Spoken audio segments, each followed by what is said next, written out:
Okay, so that is introducing us for tonight for our 94th session of our D&D game, or as we'll made it a little easier to understand, Phase 3, Season 1, Episode 5. Sounds a lot smaller when you say it that way, because you don't get the whole impact of how many sessions we've actually played. Coming up to 100 games, guys. Jesus. Crazy. Though, amusingly, Tuesday night will hit 100 games on their next session. Yes. Sort of showcases just how many we've had fill-ins for. So, tonight, we have people online. We'll start with Josh. Hello, I'm Josh. I play Chevelle the Paladin. You say Paladin?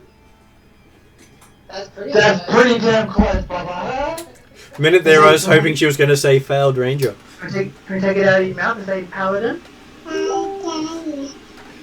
I'd say it's a good Paladin. Can you say Failed Ranger? No. Not Paladin. Yeah. A Paladin. So, anything else you'd like to describe about your amazing character, Josh? Yeah, just Paladin. So Chevelle is a fiery, hot-headed fire genasi, wearing a suit of armor, basically, that screams Paladin in everyone's face whenever they see her. And definitely not wearing bikini mail. Yes.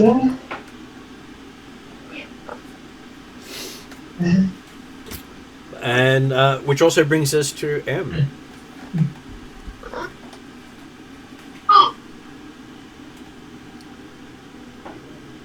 Hello, I play Zal, your ever-lovable cleric wizard, jack of all trades. Hello, Ranger. And failed ranger, apparently. Valuable Ranger. We got the cadence of it that time. Yes, I have all the animals, a couple which are slightly problematic, but I have been working over the last few years to get them reined in a little bit and have sort of dedicated time to spend with all of them, to hopefully make their jealousy of each other slightly better, I hope. And I also have a burgeoning relationship. You do. So good times was all. Yes, amusingly, out of all the characters, yours is the first one to actually have the relationship in game. Yeah, I know, that's pretty funny. We have some with background relationships, but not actually having the characters meet in game. Yep. I quite enjoyed that, and I'm still enjoying it, so... Which then brings us to Ross. Yes, I play Yodri, the swashbuckling pirate halfling. Who is no longer the nanny. Yes, who's no longer the nanny. And can now is able to drink. And he's catching up on his drinking. He's also slightly got post-traumatic PTSD. disorder or whatever. Due to the each conflicts he's been in. The battle with the master. Well, I'm sure we can come up with things worse than that. No, don't. No, we don't need that. Honestly, we're fine. Well, you're about to go through a portal. I've got to, live up to the expectation. We're pretty good. We've got plenty of PTSD. Unless it's like a portal to the Care Bears or My Little Ponies, I don't think Yodri will mind that much. Well, you do know that it does go to the realm of the dead. Yeah, that's exactly what I thought it also went to the Winterfell courts. That they do also exist in the same realm. Winterfell as in season Fae elf? Winterfell, similar to Season Fae, but generally considered, but more likely determined as Dark Fae instead of Winterfell. I see. So when you say Winterfell, most people assume Dresden Files style, where you got summer and winter as the two opposites, and winter being cold and summer being happy and light-hearted, and both being pretty evil. No, see, I did not make that assumption because I don't have the kind of memory you do.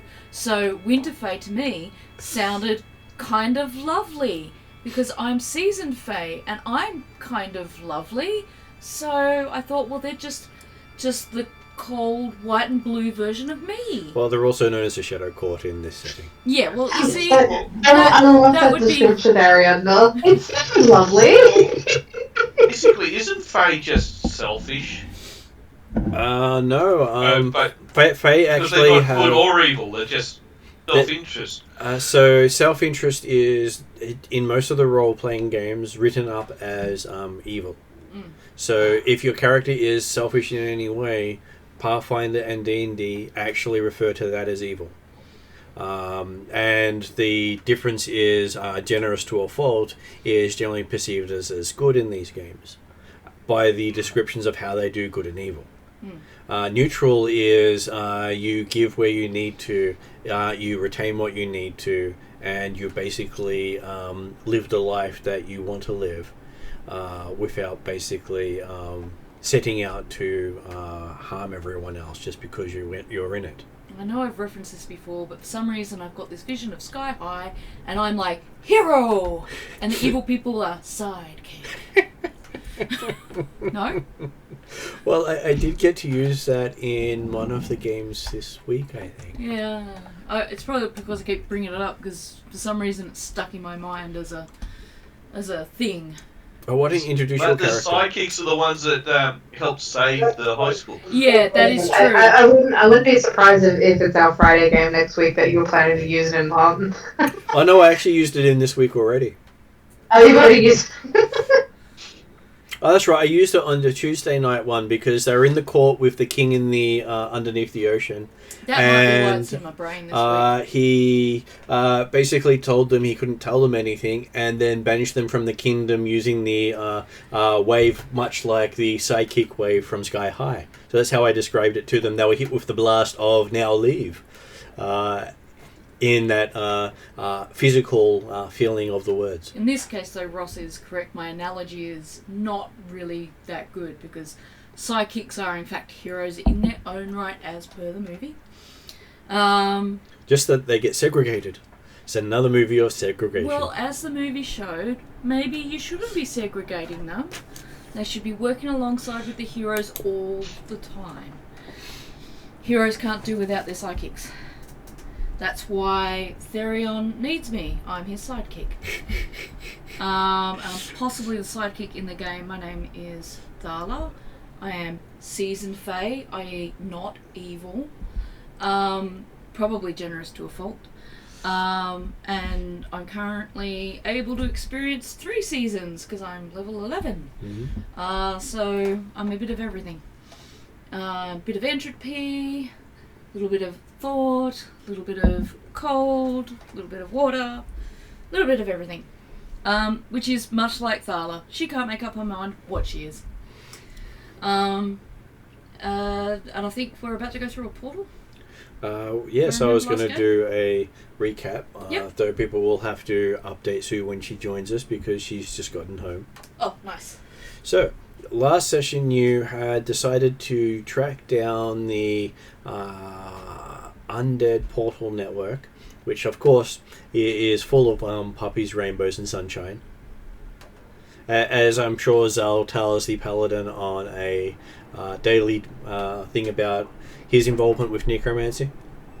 Yeah, it's all sunshine and rainbows here. Promise. And no puppies were harmed in the making of your necromancy? Hey, listen. It's all sunshines and rainbows when they get smacked with radiant damage. Oh, sunshines and rainbows. I love that radiant damage. Well, it does work along those lines. And after traveling to the nation of Karamikos, which is called the Grand Duchy of Karamikos, though it may soon change. Wars and all that do cause change in a global way. And while you were there, you managed to, with a little trial and error, find someone who actually knew what you were looking for and point you in the right direction. Of course, it doesn't help that the first few people you asked were a little clueless, as not everyone in the nation is up to date on the undead and their comings and goings. But you made your way to Wednesday night's domain lord of Dimitri's estate, and you spoke to a elderly wizard, well beyond his years since he was born, having existed when some of the gods were still mortal, which is considering these are medium gods. He's been on ice for a while. What was his name again? Seligar. Seligar. Mm-hmm. Yep. Because he was turned to stone by a miscast. Oh, that's right. And like for 1,500 years or something? For quite a while. I'm not exactly sure how long, because I didn't do the maths on that one. It was a lot of centuries. Man, this is so much better than your chair. Sorry. And it's got a vibrate function. Why did you manage to make that sound? Yeah, no.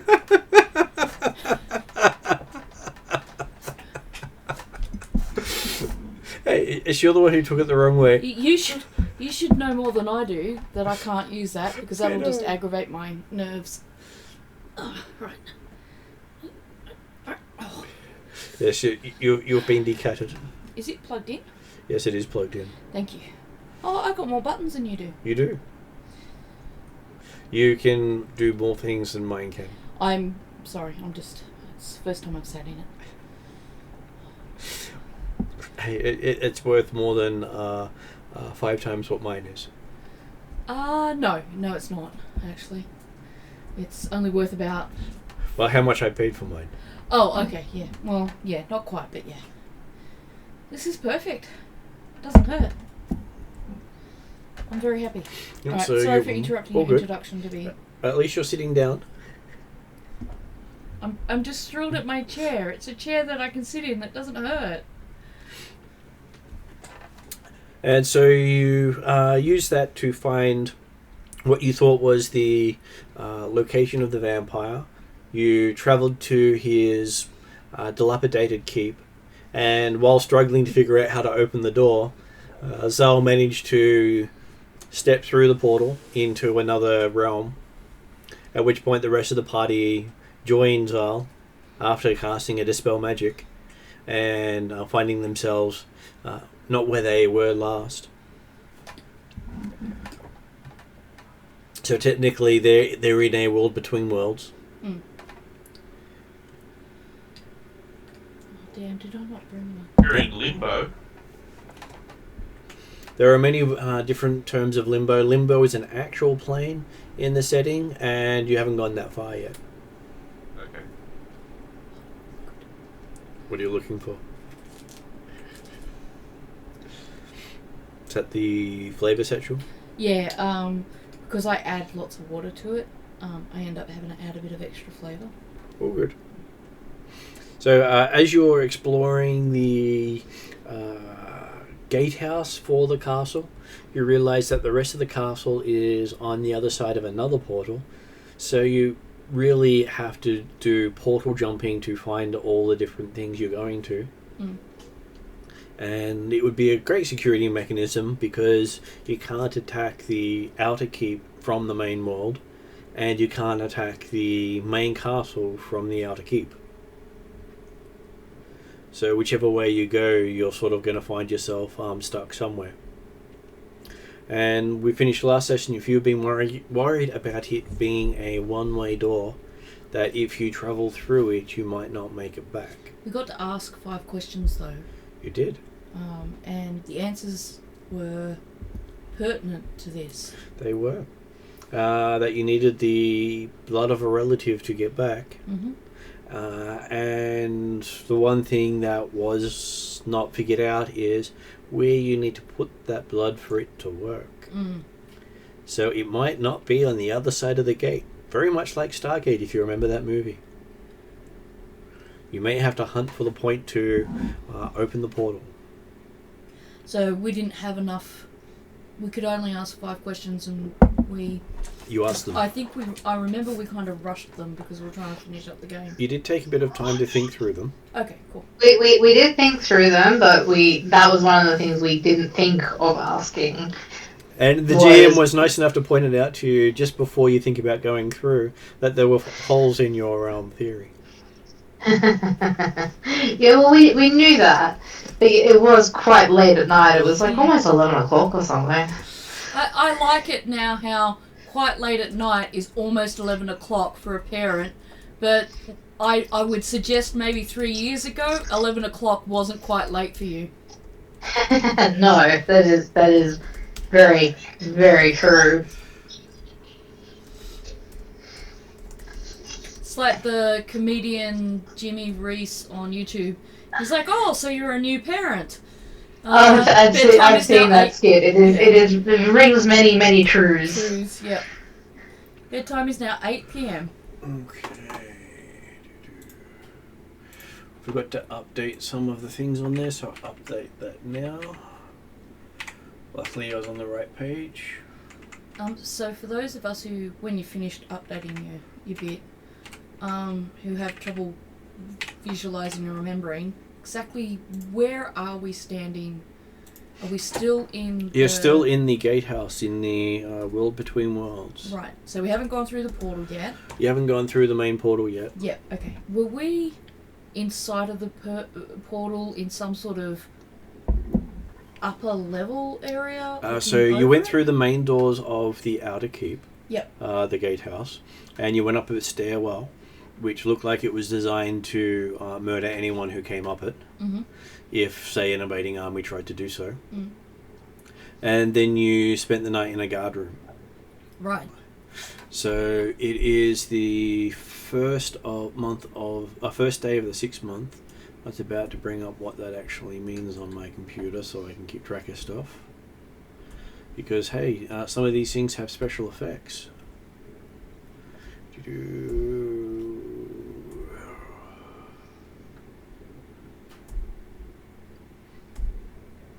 Okay.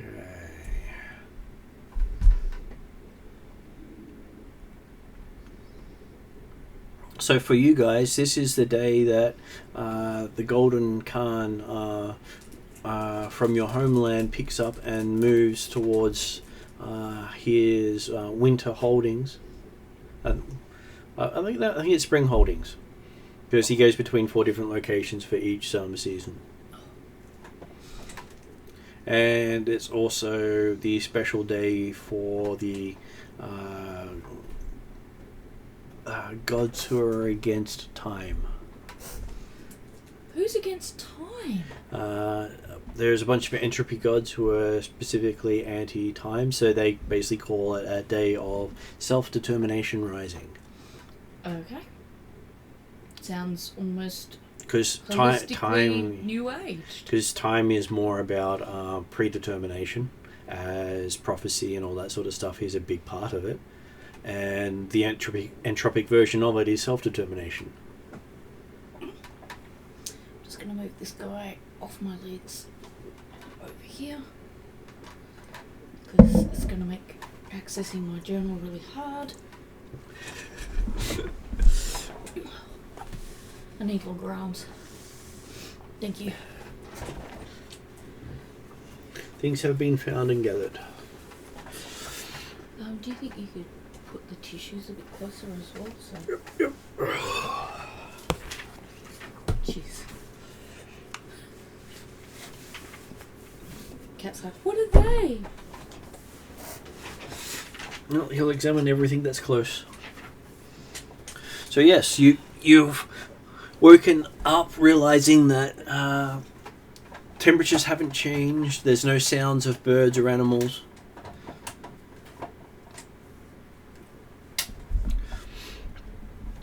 and that you've had a good night's rest, undisturbed. Very cool. How bad can it be? Well,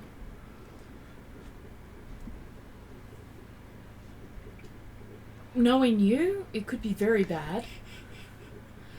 But I'm not going to make any predictions at this point.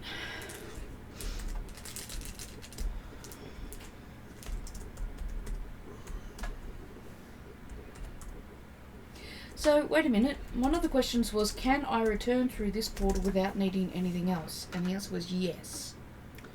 Well, So they don't need it. They don't need anything else. But it says you need the blood of a relative?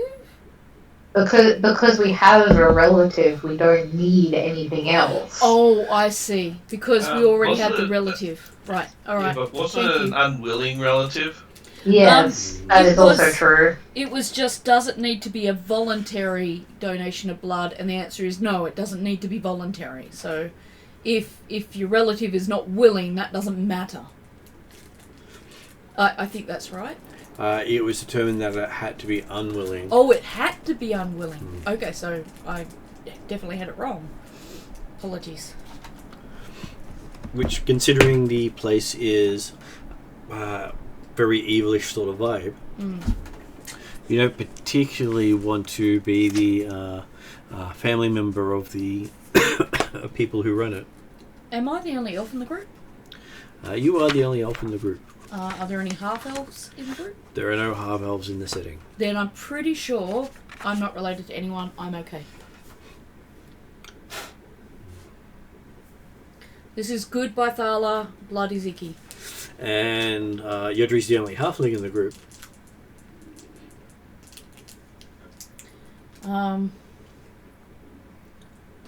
What does that mean? Anything? It means that the same thing you have, that Yeah. he doesn't have. He's a going to blood be relative. okay. He's not going to be related to anyone. And we can welcome Sue, who's just made it online. Yay! Hi. Would you like to describe your character, Sue? Okay, I'm playing Inni Strider. She's a ranger, a Barrior ranger. She's still sort of finding her way after her whole world collapsed.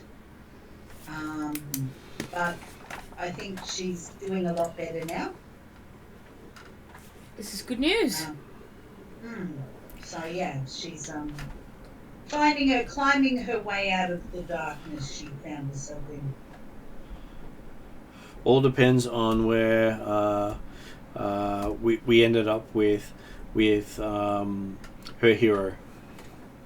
Yeah, exactly.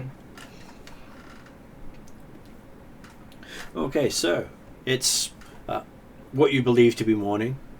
Conditions haven't really changed. You've been in this nice, comfy guard room, surprisingly comfortable overnight, even though it didn't look like it's been lived in for a while. There were no drafts. There was no cold. There were no animals walking or vermin in the room.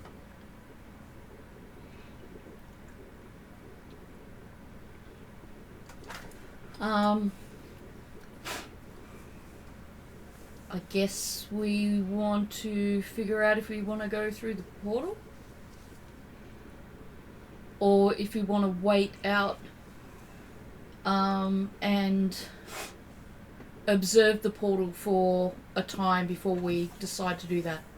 I wouldn't mind, since nothing has confronted or challenged us, just maybe giving it a bit of time and see if anything comes out or goes into the portal. Just to kind of get an idea of what kind of people are using the portal. But I don't know how everyone else feels about that.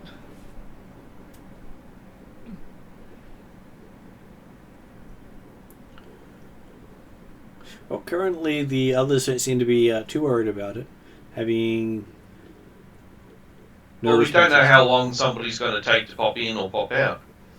Well, no. And I believe it was rather urgent, correct? Was it? Well, it was us to find out what was happening, and you guys give it the urgency you want to. Well, I'm not saying that we wait 3 months. I'm thinking maybe a day. Just because if we go in there and then we find ourselves in a room full of vampires, say, or undead, or a Lich King, or something like that, maybe we might be a bit more prepared. But if the rest of the group want to go in without doing that observation, I'm happy to go with what the group wants to do.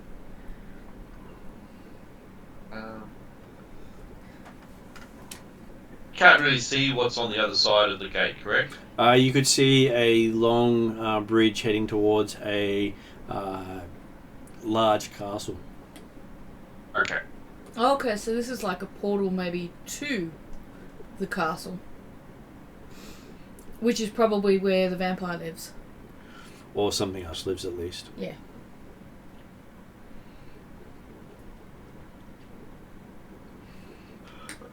Can we disguise ourselves as undead? Quite easily. Whether someone believes you're undead remains to be seen. Yeah, but I know. Anyone can disguise themselves as anything. I was just thinking in the sense of if people came across us while we're on the other side of the portal, we could possibly try and pass ourselves off as residents there. Undead have the ability to sense life anyway. Oh, do they? Okay. Well, Unless you have protection from undead. Which we do have, so I think that's only an individual cast. We have a necromancer in the group, so we should have that. she's not a necromancer. Not in front of the paladin, anyway. I still want to make a Tabaxian necromancer.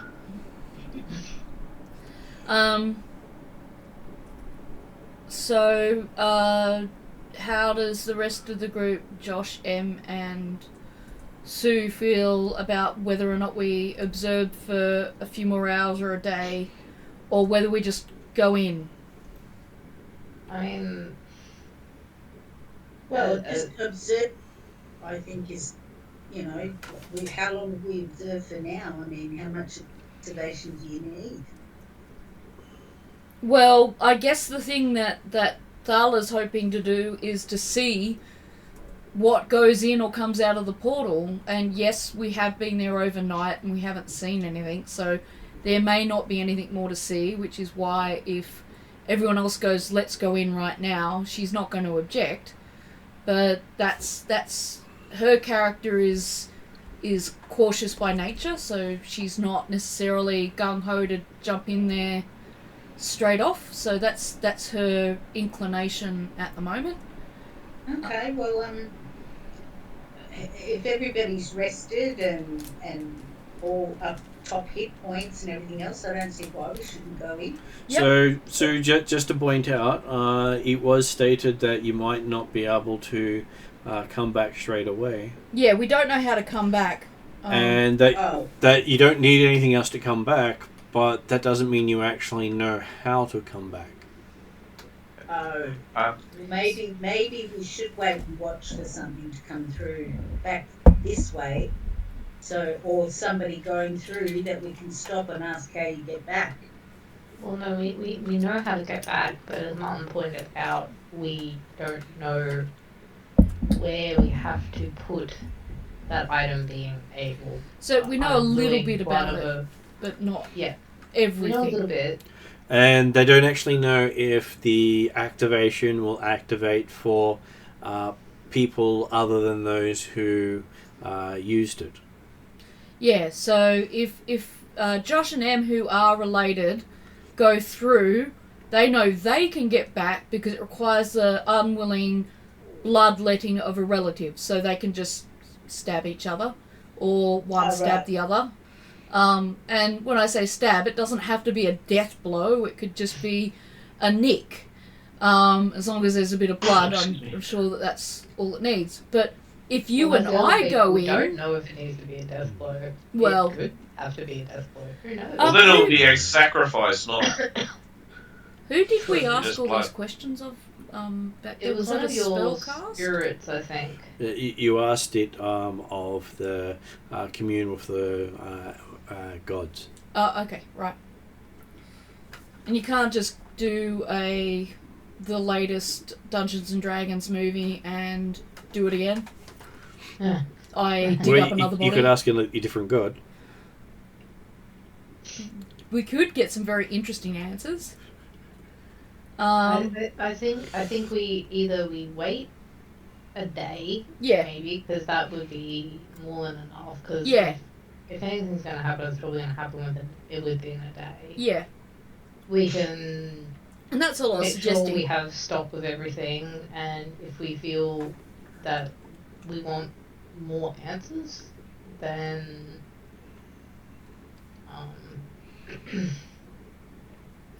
I'll give Zal a religion roll. I thought you said Zala for a second. Zal, Zal. a religion roll. Hmm? Yeah.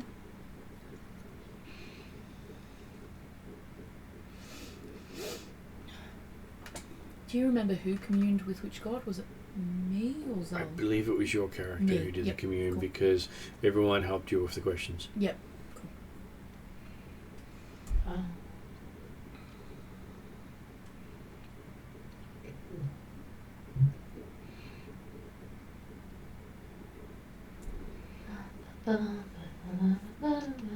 21. 21. Okay.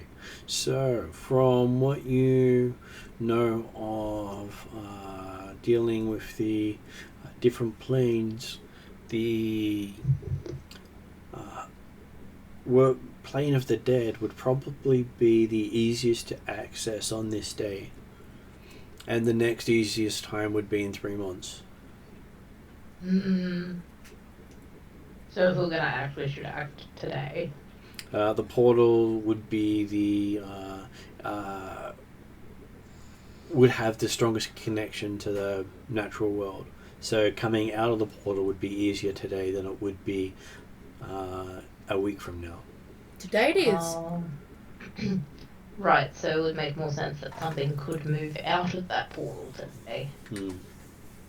Right. Maybe we could wait till the last moment to see if anything comes out before we make a decision about going in. If you wait for the last moment, then it will be harder to get out the following day. Why don't we give it like an hour and then go in? Because it's the start of the day. If there's creatures on the other side of the portal that want to use this day where it's easy to pass through, they'd be passing through early on in that day. So we could just give it an hour, and then if we see nothing come out in an hour, then... Considering where it is, you would 23 assume that it would be at midnight would be when they would come the furthest point from where the sun is up. Oh, okay. So that the sun would be at its weakest. So we've slept through the best part? It's the midnight of the coming day. Okay. So, but at the end of this day, when night falls, will be when a good chance things will start coming out. Okay, I see. Yep. So we have the day to kind of maybe look around this place a bit more and wait for nightfall, possibly. Because you've just reached the season of summer, so undead are generally weakest during the day. So, let me see if I'm interpreting this right, because I tend to be upside down girl. Mm-hmm. You're saying that it is best to go into the portal right now, or to observe the portal until midnight? If you want to make the most of the seasons and the lining up of the days, going through the portal sooner than later. Now, yeah. Whereas if you wait till later, it may make it harder to come back. Because some portals are seasonal. So now. You're not shaking your head, so I'm presuming that that's okay. Try and aim to get back out of it by nightfall before other things will potentially be coming out, possibly. Is that where I take out my sundial and set an alarm on it? How do you set an alarm when you're in this world? Someone who tracks time. Yeah, we'll have to keep a good track of the time. Alrighty. Has anyone been to a Fey realm? I don't think so. It's not just a Fey realm, Ross. No. I'm just saying, Fey is there realm a is time part difference for going from one realm to another? that there's always a time difference because things aren't always the same. So I was just wondering if we like spend a day there, is it like 10 minutes out here, or vice versa, or it could be anything. Traveling through the plains is one of the risks. Is time does not work the same. So you did say that there is a possibility we could ask a different god 5 questions. How long does that take again? Took over an hour last time.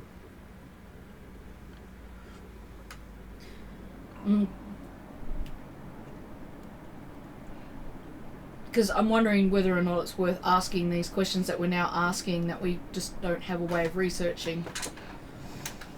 Whether it's worth spending that hour, because that still gives us technically 23 more hours. Or you could go away, do some research, and come back in 3 months. Do you guys want to go away and come back in 3 months? I mean, that's when I think the rest of the war is going to pick up again, so we might not even have that. Yeah, that's a good point. I forgot all about the war. I really shouldn't have, but, you know. Because in 3 months, Yep. that's when... No, and as Ross said, there is kind of an urgency here. Even if delaying an hour or a day won't necessarily affect that urgency, delaying 3 months definitely would. But I can never tell, even when looking at him, whether Martin's kidding me or not. Hey, I was always good at poker in that way. Yeah, no, don't do it to me. I don't need it. I think, as Martin said, yes, there are risks, but there's risks with everything. Yep. If we wanted to have the opportune time, now is the opportune time. Makes sense. And we should possibly just go for it and see what happens. Yep. Because why not? I can think of, like, dozens of reasons why not. But considering that we signed up for this and this is a job we need to do, not going to let any of that stop me. We go? Pat Fowler on the back and be like, it'll be all fine. In for it's not all fine, but who cares? And Thala looks at her invisible familiar friend, because so far she hasn't managed to get any, even though she's a druid, and I don't know how that's happened. And she says, famous last words. But gets all her stuff together and gets ready to go. So just muting some of my chats that people are sending stuff to. Mm-hmm. Okay. It's just frustrating when I keep hearing the beeps. Okay, so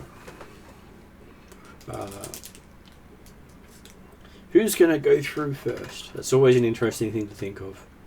I vote Zal, or the paladin. Oh, actually, I plan to hide behind Chauvel, so Chauvel should definitely go before I do. Okay, I am going to take a swig from my hip flask for the Dutch courage. And since they're arguing on who's going first, I'll go first. Oh, no, we're not arguing. I was just joking. Fall was just like, who? I volunteer Zal to go first. And then Womp takes a drink. Oh, sorry, not Womp. Sorry, I was looking at your... completely different sizes. Yeah. One's small and one's large. Yeah, no, I just... And one likes alcohol and one likes ice cream. Discord, so I just automatically said that. Yeah, no, that's okay. Okay, so you watch Yodri take a drink and then step forward and faceplant into what appears to be a solid wall. Yeah. Oh, doesn't it? I thought, is that just coming back? I thought they had to be gloved or something. No, that's to come back out. It might be also to go in, as we've just discovered. I think so. Okay, I'm glad I didn't jump through it.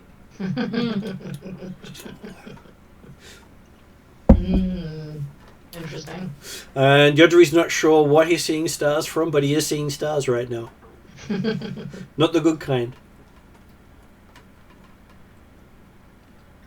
Okay.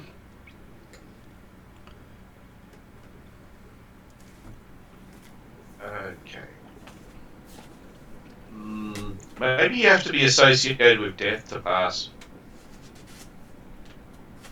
That's why I was suggesting Zal. Oh, we know that I can't go through at the moment. So you do find that your hair's all frizzy at the moment. Thal's just gonna poke the wall and see what happens.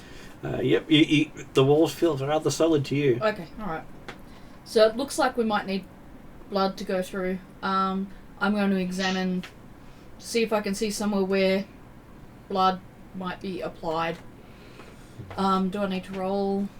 Just Give- get one of them ones. That would be from an the room. investigation Please, check. please. Calcrix, why aren't you with me right now? Also, sorry, I forgot I didn't mute myself. It's okay, I couldn't hear what you were saying anyway. I was too busy talking to my representation of Calcrix.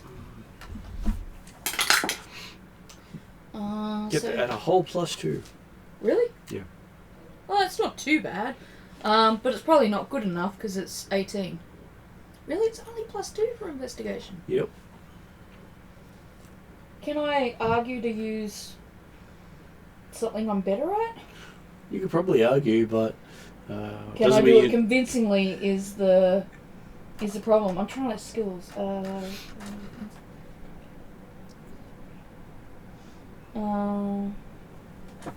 Okay, so while you're looking at your what shit... about, Well, you...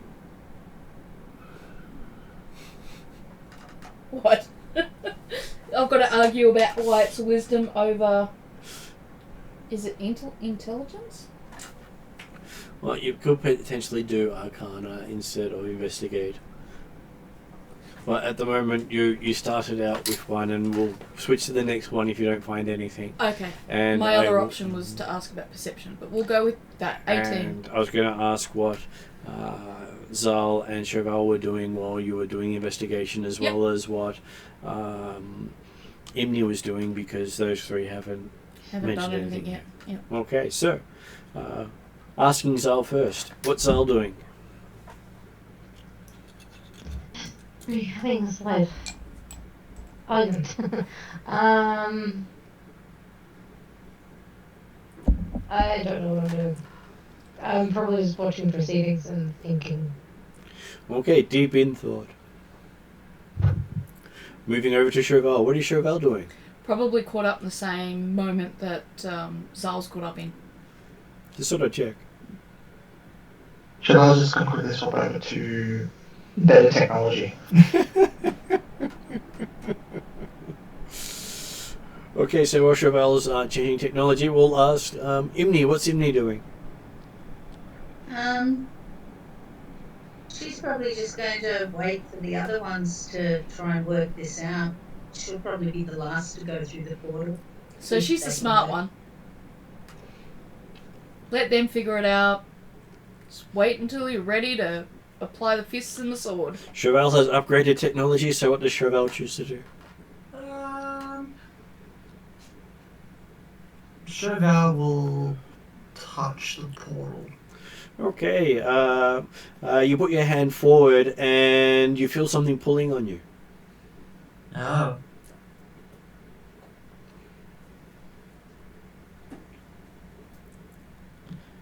Something pulling on me? Something pulling on you. What do you do? Hold someone's hand. Yes, I'm curious. I'll let it pull me. Okay. So there's this popping sound as Cheval just disappears through the portal. I want to grab as Cheval's reaching through, because all my intention is to hide behind Cheval. I'm going to grab any part of Cheval that I can, hopefully before she pops through. Okay. I did mention earlier I was planning to hide behind her. I presume that would be like acrobatics or athletics check. I will give you an acrobatics check. Alright, I don't know what that is, but let's see. Is that under skills? It's under skills. So athletics for you would be Yeah. +5. Oh, okay, that's not too bad, because that's a 22. 22. Okay, you grab onto Chauvel and feel yourself pulled through what appears to be a grate of some sort. Okay. Almost as if you're being pulled through a screen, like a screen door sort of feel. If I was into weight loss, I'd be happy about this, but not so much. But yes, you've also disappeared. You see that two of your members have just disappeared in an instant. Well, we know the other two should need to hang on to Zal. Did we catch the fact that sorry, I'm having a really hard time remembering names today. That would be Thala. Oh, thank you. Grabbed onto the back of Chauvel. Chauvel and then they both disappeared. Yes, you think that's what happened, but you're not exactly sure how they disappeared, just that there was this popping sound. If only I could do that thing. I'm gonna ask the other two. I was like, hold on to an arm or my cloak, and we'll see if we can follow me. Okay. Okay. So presuming that they're both holding on to an arm or some part of me, I will also reach out for the ball. Okay. You feel a slight tugging. What do you do? Follow the tug. Okay, and then you find yourself pulled through as well. Awesome. Okay, so on the inside of the spot, you came through, you turn around, and the bridge just goes off in as far as you can see behind you. Oh, I see. You seem to have just stepped out into the middle of a bridge. I feel like I need to cast invisibility on myself, but I'm not sure if that means that the group will realise what's happened. Well, you got Chauvel there with you. That's true. And you turn and look at Chauvel. Not only do you get Paladin seed into your brain, there it seems to be almost written in the sky above her. Oh, everyone knows we're here anyway. Very much like the bat signal. Yeah. Signal paladin. You need one? I ready my weapons? And you can almost feel the warmth of the glow around Chauvel at this stage. And what was that, Josh? Sorry, disregard. Okay. So yes, you can feel the glow of the light around Chauvel being quite warm. And forgot to bring the marshmallows. Yeah. Unfortunately, there's only two of you there at the moment. Just me and Chauvel? No Zal or anyone yet? Not yet. Or maybe they're in a different dimension altogether? Quite possibly. These things do happen. Chauvel for the pull, Zal for the tug. They sound like they could be different dimensions to me. So what do you wish to do while you're waiting for potentially other people to come through? I will try to figure out my surroundings in terms of what I can perceive. But mostly will allow the... I want to say dark night, but shining light, I guess. Determine what she wants to do, since my whole plan is to stay behind her for the most part. I'll cast spells either side, but Well, at least you're a head taller. would I roll perception? You can roll a perception to have a look around, yes. Yeah. Do we have any rerolls? I know nothing. What did you roll? Oh shit, no, it's here. Because you get to add 10 to the roll. Okay, so 12. I mean, 12 isn't that bad. Yeah, it's not good either. You do have a look around, and you see off the side of the bridge that the bridge that you're on is over a lake of red liquid. red liquid as in blood, or red liquid as in lava, Hard or to tell, red it's not liquid? glowing. No idea. I rolled a 12. No idea you rolled a 12. Okay. And what is Chauvel doing while the druid is having a brief look around? Chauvel's gonna be on guard. Because we're somewhere where she doesn't quite know. Okay, so I'll give you a perception roll as well. Perception.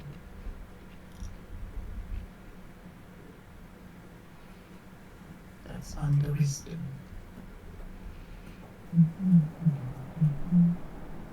+4 for Chauvel.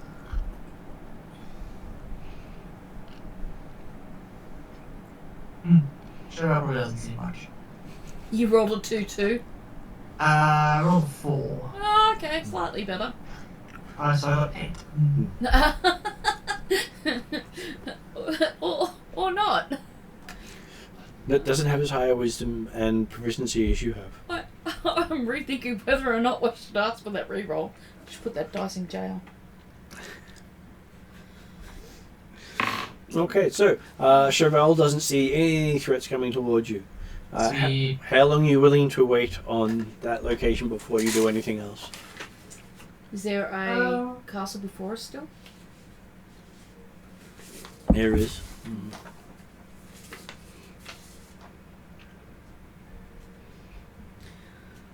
I don't suppose you'd do me a big favour. My glasses are in my bag for Wednesday nights. I just can't read these without my other glasses. Oh, give me a little cry. Sorry, thank you. Bathroom break? Well, I will get your glasses.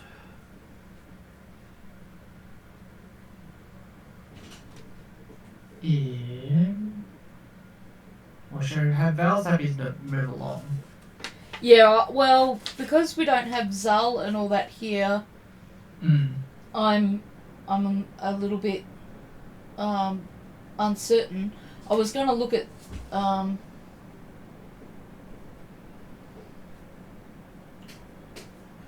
was just looking at what abilities I I have. thought the backlight would also help. Yeah, it does actually a lot. I was just looking at what abilities I have to see whether or not there's something that I've got up my sleeve that might give us more knowledge than my badly rolled perception. Yeah. So I was just having a quick look at the list of abilities Martin's given me.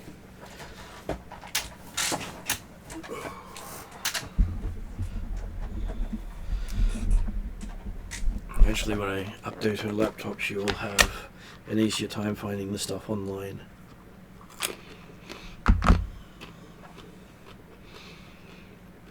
So, yep. Oh no, that's not going to help me.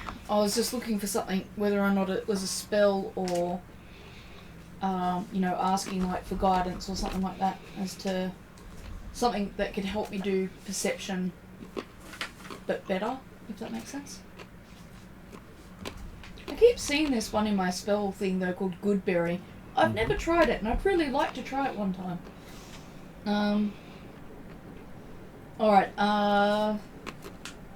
well, I see no reason to go forward after maybe waiting 1 or 2 moments to see if Zal and the rest appear. But I don't want to stay in the one spot for too long because Batwoman is advertising that she's here. And we should probably keep moving. Okay. So what about Chauvel? So at the moment, it's still just the two of you there. She said she Yeah. was thinking about moving forward, and I was Right, to say I was just looking. I will wait with Power. And then once we're both happy, we'll move forward. Can I cast Enhance Ability on myself and then do another perception check? Do you want to see the Enhance Ability from the page? Mm-hmm. Yeah, I didn't even pick up that one. Oh, nice. I think it's on the left hand. My brain can't figure out left and All right. hugged with the same thing. Nope. Apparently not. Nope. Or it could be this time dilation thingy that he's talking about. Gonna have to get like the grab thing. Okay, so you cast that spell. You can have advantage on another perception check.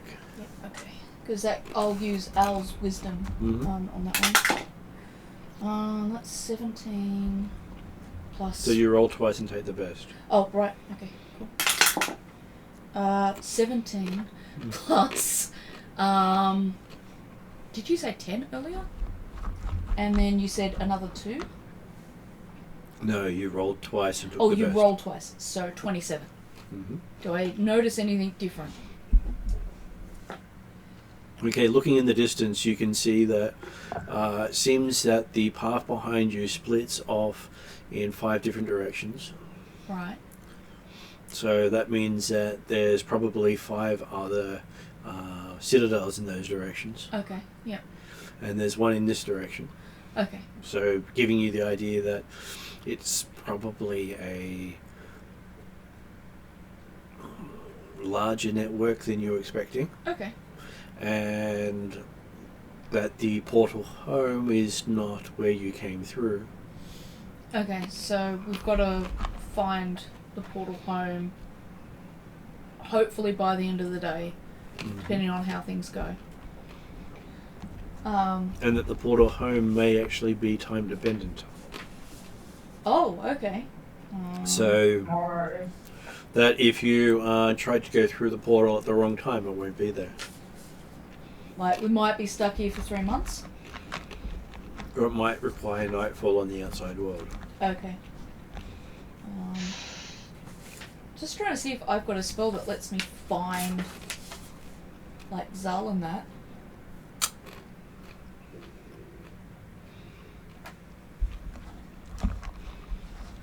Okay, so that's divination. That's what I used before. I remember I got either sending stones or... Yeah. And I'm pretty sure I gave one to each member of the group. I want to try to contact Zal, Yodri or Imni on my sending stone.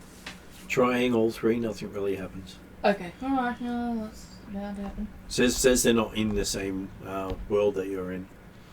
They're not in the same world that we're in, so they're not with us.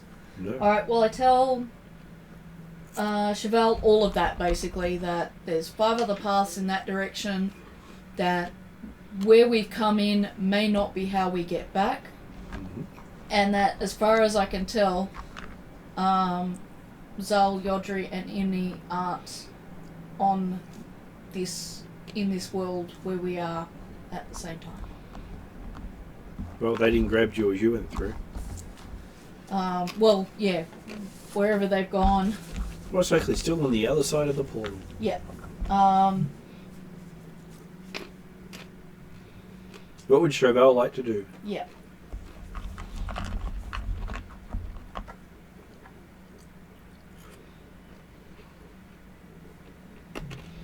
Yeah, but I'm all for hoping that everyone else rocks up soon, but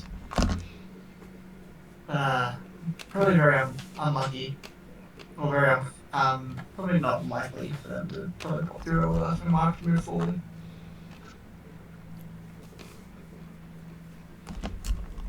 When you think about 10 minutes has passed since you came through, and still no sign of them.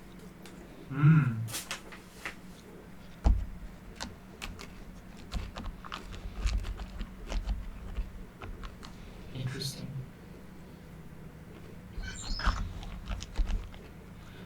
Um, 10 minutes. I'm happy to wait just a little bit longer. Probably 30 minutes to an hour. See if they come through. If not, we'll move forward. Is that good with that one? Yep. I'm unwilling to go without them. I have a feeling, like you, it's extremely unlikely they're going to turn up if they're not here already. But time moves differently, so what feels like an hour to us might be 2 seconds to them, and they might pop in next to us. Yeah. Well, after what you think is another 40 to 50 odd minutes, there's a loud cracking sound that echoes everywhere as you see Zal dragging both Yodri and Imni through. And then you realise that they didn't bring Drazzle with them. Oh god, no, we don't know where Drazzle is. Oh. And he's on the table finally. No Drazzle, we're in shit. I didn't think we had Drazzle with us. Yeah, we did. He was with us. He took first watch for you guys. Yep. Oh. Well then I would have dragged him through as well. Sorry, I thought we were Sans Drazzle. He's used to being forgotten. I didn't forget him. No, I just the last session I was absolutely buggered and just really tired and almost fell asleep in my chair. All good. You turn around and you realise you forgot Drazzle as you've stepped through. Okay. And you look around behind you and there's no portal. You only haven't seen that much.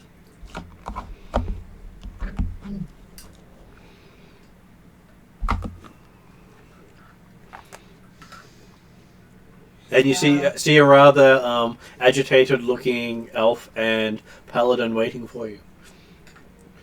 No, I'm pretty sure the paladin looks pretty calm, but the elf is agitated. Definitely. The first thing I asked them is how long is the beam?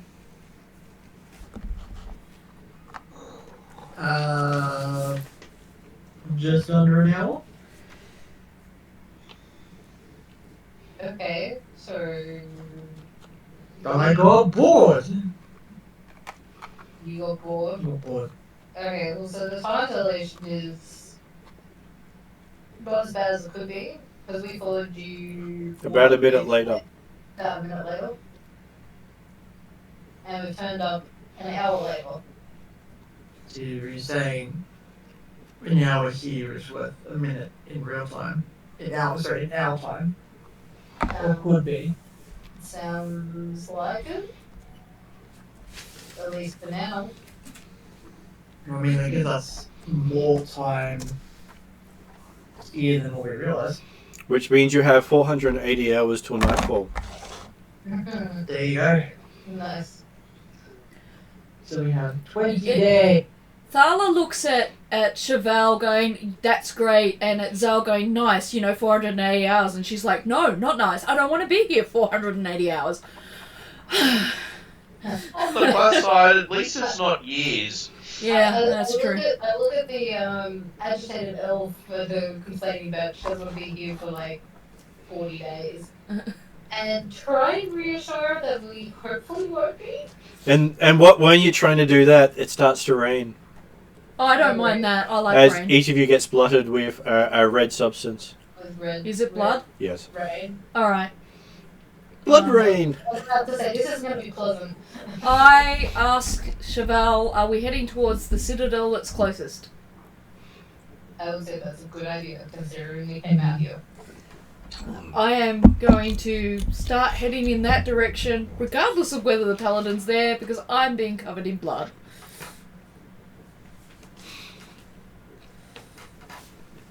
Okay. I have prestidigitation, right? You do. Mm. Okay.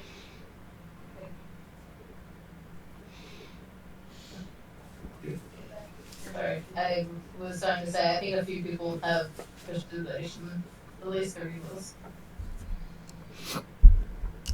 It comes in handy. Okay, so you spend what feels like an hour walking across the bridge. Although I did forget it was summer, so the sunset is actually a lot later than that. So you might actually be here for 500 to 600 hours. 480, 5 to 600.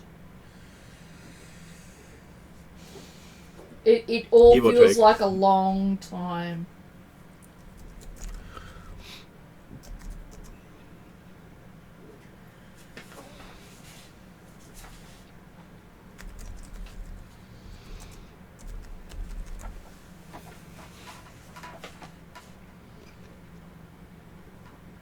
Okay, so you spend an hour walking across this bridge, or running across this bridge as you may prefer, with this heavy torrential downpour of red rain. I feel like I want to just change into some sort of animal. Be less covered in red rain, but I have a feeling that I want to hold on to my magic just in case something happens. You can turn into a house cat and make someone else carry you. But does that use up spell slots and energy and stuff? Uses up some of your wild shape, yes. Yeah, well, if we come to a battle and I want to switch between a few different animals, because one doesn't work, I probably want to keep that.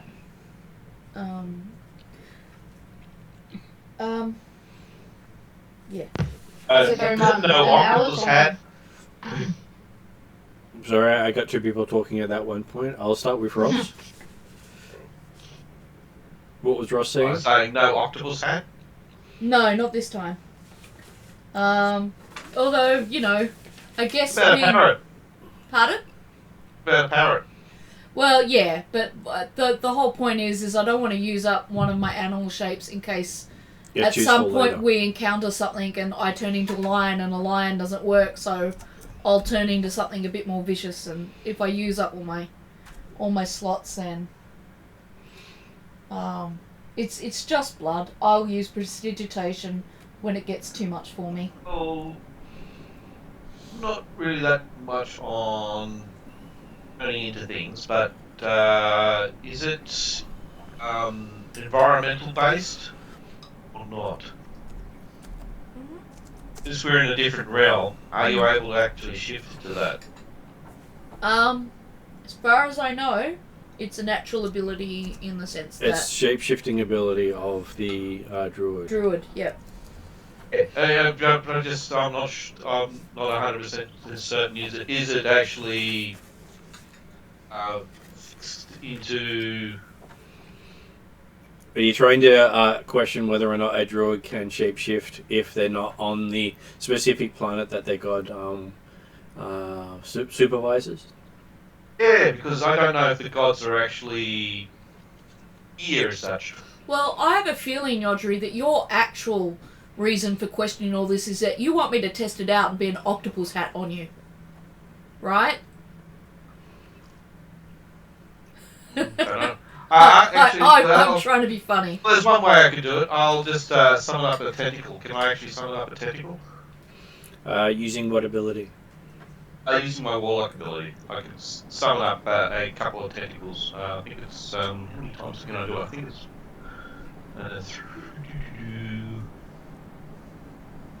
And trait. Which warlock are you again? The deep one. Was it?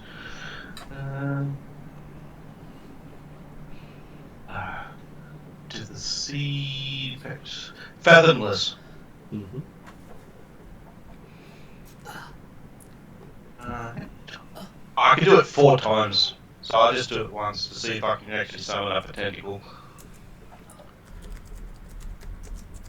Is that because you're a swashbuckling halfling? The sea, yep. Does that mean if I turn into an octopus and get on your head like an octopus hat, and you summon tentacles, you could look like an underwater monster? No, these tentacles are actually tentacles that are coming out of the ground and things like that. Oh, okay. They're not actually attached to me. Oh. I can move them around within... Actually, what was?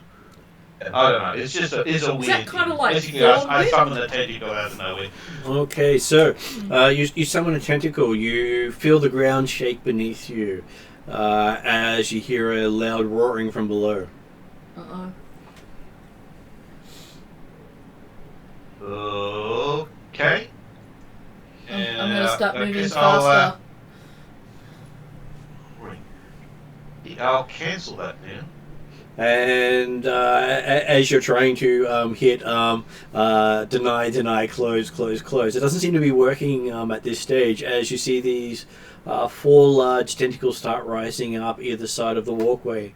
dripping from the red sea below. Can I use peace sense? Reach out and touch one? You want to reach out and touch one of the tentacles? Maybe. I'm just having a quick look at peace sense first. So, sorry, Martin, I missed what Yodri just did. I was trying to see if I was summoning my spectral tentacles. He summoned through using magic and summoning tendrils what looks to be a blood octopus. Or some sort of kraken-like beast in the blood lake below the bridge that we're on. And it's threatening us, or Four it's doing what the tentacles spell have- expected, just in blood form. Well, he was saying unsummon, and nothing seemed to happen. So 4 tentacles have appeared on either side of the bridge. So I think 2 on one, 2 on the other. And I think they're waving around angrily because I think whatever is in the lake below us has sensed Yodri's tentacle and thought that perhaps maybe it's some sort of rival or something. Or threat. No, I don't want to do that. Sue's Wi-Fi just cracked away. I have a feeling because you just dropped off lane. Yeah. So yes, you see these 4 writhing blood tentacles around you. What would you like to do? So I'm going to ask people for initiative at this point. Because hey, you've always got a chance to do something. Yes. Do you know what my plus is on initiative? Is it still +6? Okay, so I think it's gone up higher since this. because of the level up system, you can choose an ability or a skill. So you could use perception, which gives you a +10. Right, so that would make it 28. Mm-hmm. Can I make mine nature, Martin? Or would it be... Nature's not going to help you much in this plane. Or... insight survival? Question mark? Al, happy with insight. Awesome.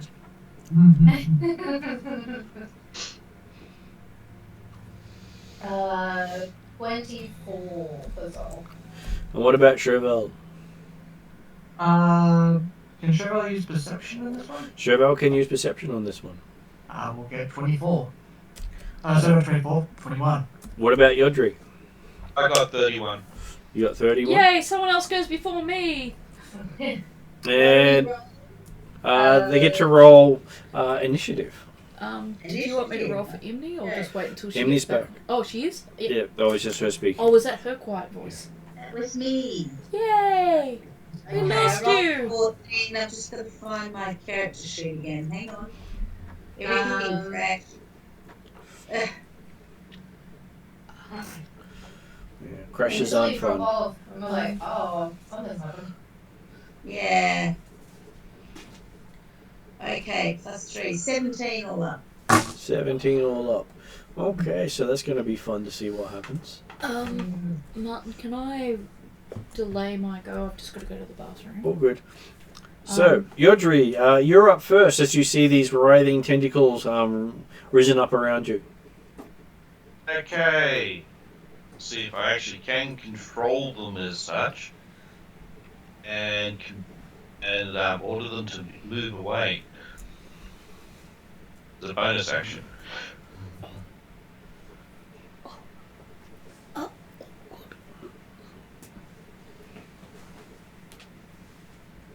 Okay, so, who are you attacking with it?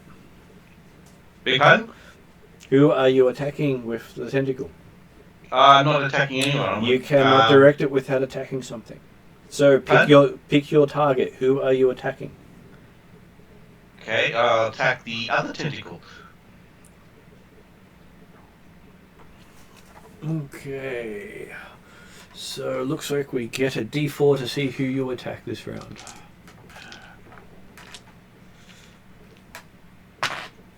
Non-specific target, so you are attacking Thala. So roll an attack. Okay, so what do I roll for attack on this? You use your melee spell attack. Okay. We go spells. Okay.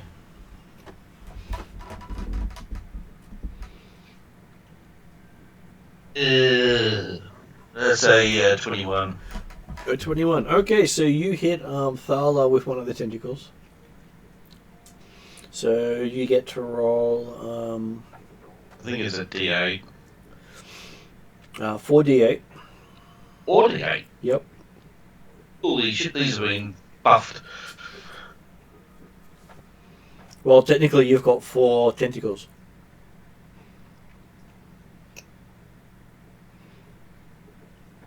Okay. Okay. Alright. Basically, I'll probably kill the party then.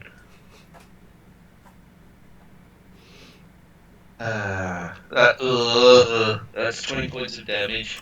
Okay. Or find something else to attack. Like, I don't know, the other bridge? Unfortunately, he has to pick a creature.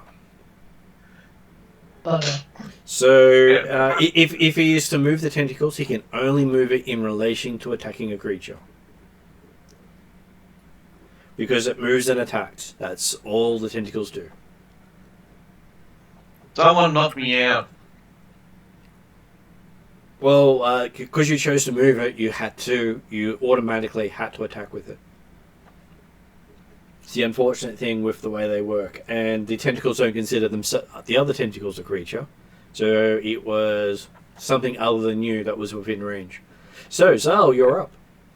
So somebody needs to knock me out. As you've seen the tentacle come down and strike one of your friendly druid. great. Alright.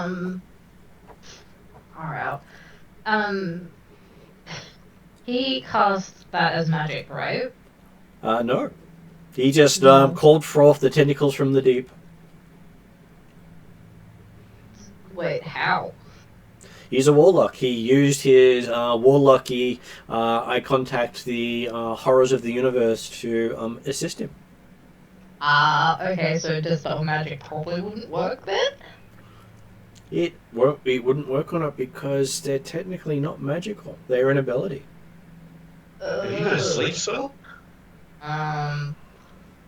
If by sleep spell you mean like... Pass it on myself. So Ross, whether you're unconscious or not, the tentacles remain. Okay.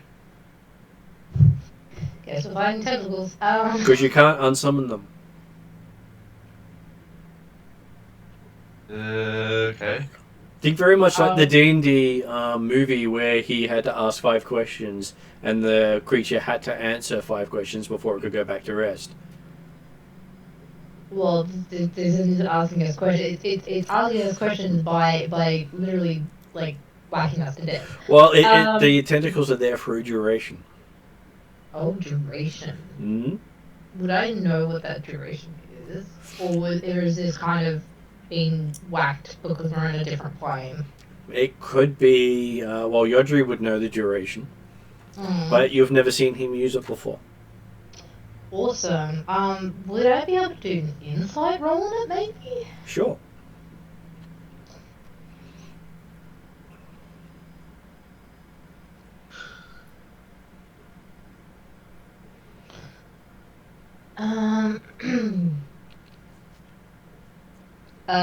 Non-natural 20. Okay, you believe that Yodri has tapped into the primordial gods of the deep. Hang on 2 seconds, Martin, I missed what you said. Yodri has tapped into the primordial gods of the deep. Oh, great. Give me 2 seconds to think about that. Okay, so that moves us on to Chauvel.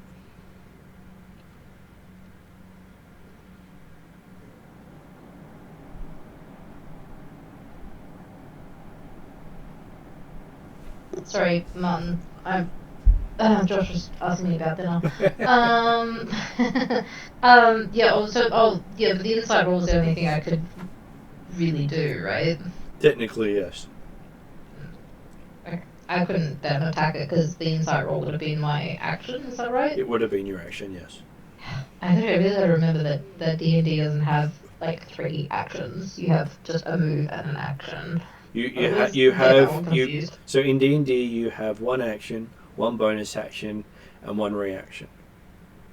Yeah. Movement is outside of that. You can use your action or bonus action to supplement your movement, but your movement is part of your turn outside of your actions, unlike in Pathfinder. Yeah, that's what I always get confused between those two because they're so different, but because I play both games, just gets confusing. Hey, the action economy of Pathfinder is cleaner than D&D in that sense. Yes, very much so. Because you have 3 things that you can do, and that's any one of those things. Yeah. Okay. So it's a primordial monster. Of God knows what origin. Great. Well, it's a primordial creature that has the power of a god. Oh, that's shit. Okay, that's even worse. I suggest trying to get out of its range. Okay. You run out of its range? It's probably going to have a thing of reaction, but yes, I'm going to try and get out of the way of its current reach. Okay. You do a quick dash down the path. That brings us to Chauvel, the paladin.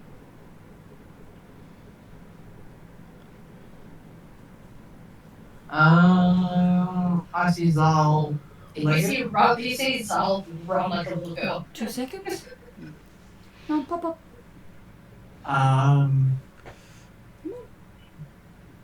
I will stay and buy some time. It's just like not moving. You will stay and buy some time? Okay. So I'm going to try and hopefully distract it while everyone else runs away. Then I'll be the last one to follow. What's happened? You got struck by the tentacles. But Yodri was not particularly clear on his instructions. So I'm going to attack the tentacle that hit Thala. All 4 of them hit Thala. Oh. So I'm going to attack one of them that hit Thala. Did Thala go down? No. Thala is still standing. Thala has over 100 hit points still. can Sala just use face step and step out of the way? You could, but you might find yourself somewhere else. Okay. Sorry. Can I try to dodge? 4 hit points, which is just abysmal. Well, you can wait until after Chauvel goes and then do your action. Yep, sure. So yeah, I'm going to try and distract it and basically get everyone to leave. Okay, so you have your weapon ready in case it comes down and strikes again, because the tentacles are quite a stretch away from the edge of the path. Yep. And you'd have to pretty much leap off the path to strike them. Mm. And you realise you can partly see through them. So they're Ezreal? Well, they have some physicality to it because they struck you. Okay, right. But they might not be easy to strike back in return. Yeah. So, what would Tyler like to do now that you're being beaten up and Chauvel has pulled her weapon ready to protect you? So when you say beaten up, am I actually damaged? You took 20 points of damage. Okay, alright. Considering you have 24 hit points, that's not too bad. Make friends with it. These are the tentacles of Tickle. Tickles. Tickle.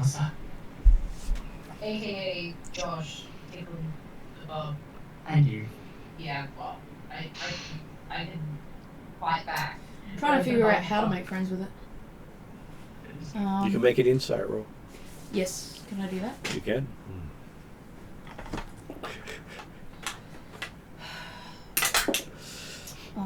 Insight is plus.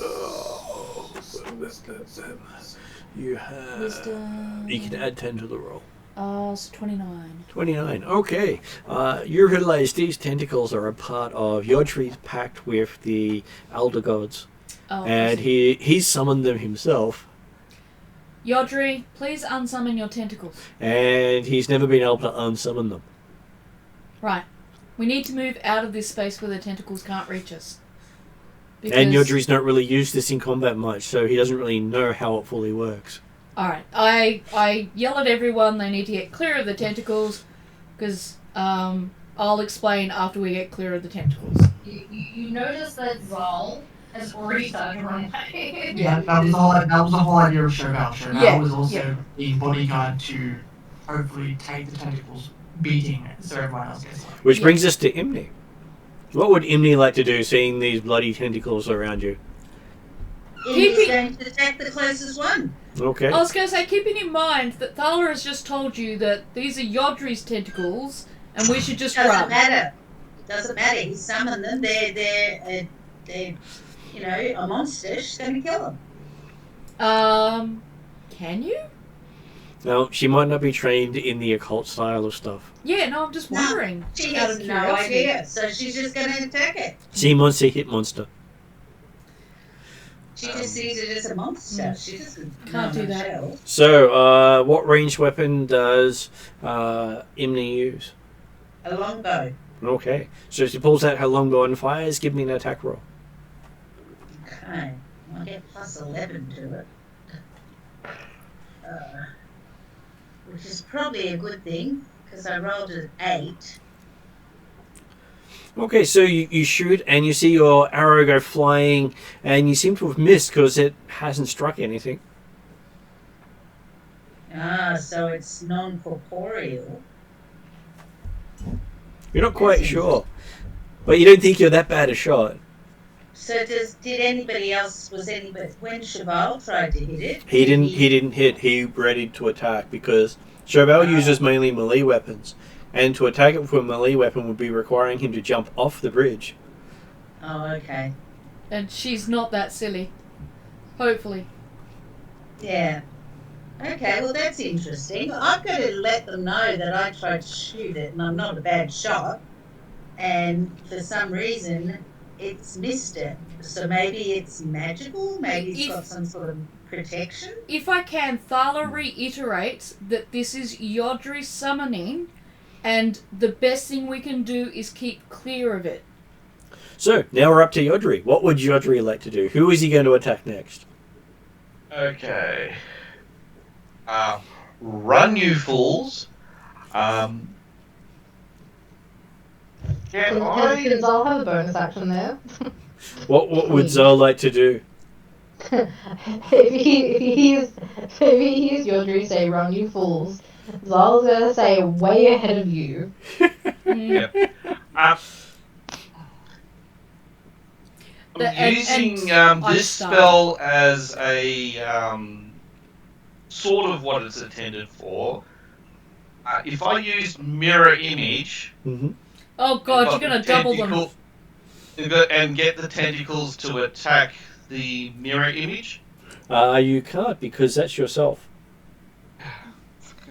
Thank goodness. Because you'd be attacking yourself. You'll be stop punching yourself. Thunk, thunk. Okay. Basically, I've told them to run. I can't dispel it. It normally lasts for a minute. That's normally I normally only summon one, not 4. I'm trying to catch up to Zal. Away. Okay, as you're saying that, you've seen everyone else has taken off. I'm running away as well. Okay, so you're bringing up the strategic retreat. If Yodri's going a lot slower and he might be in danger, I will go back and grab him and carry him. Okay. And you run off just watching the tentacles writhe on the spot.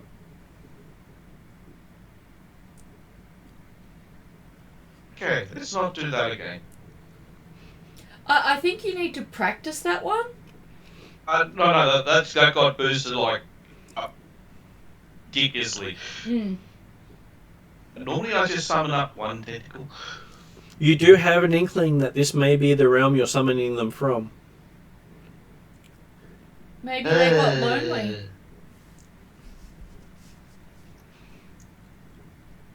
Okay. Maybe you get to run into your patron soon. I both do and don't want to see that. Ooh. The lady below, which probably go insane seeing it. I do get resistance rolls being frightened. Advantages against being frightened. Yes, but you've let these people into your brain, so they've got a pass go. Don't collect 200.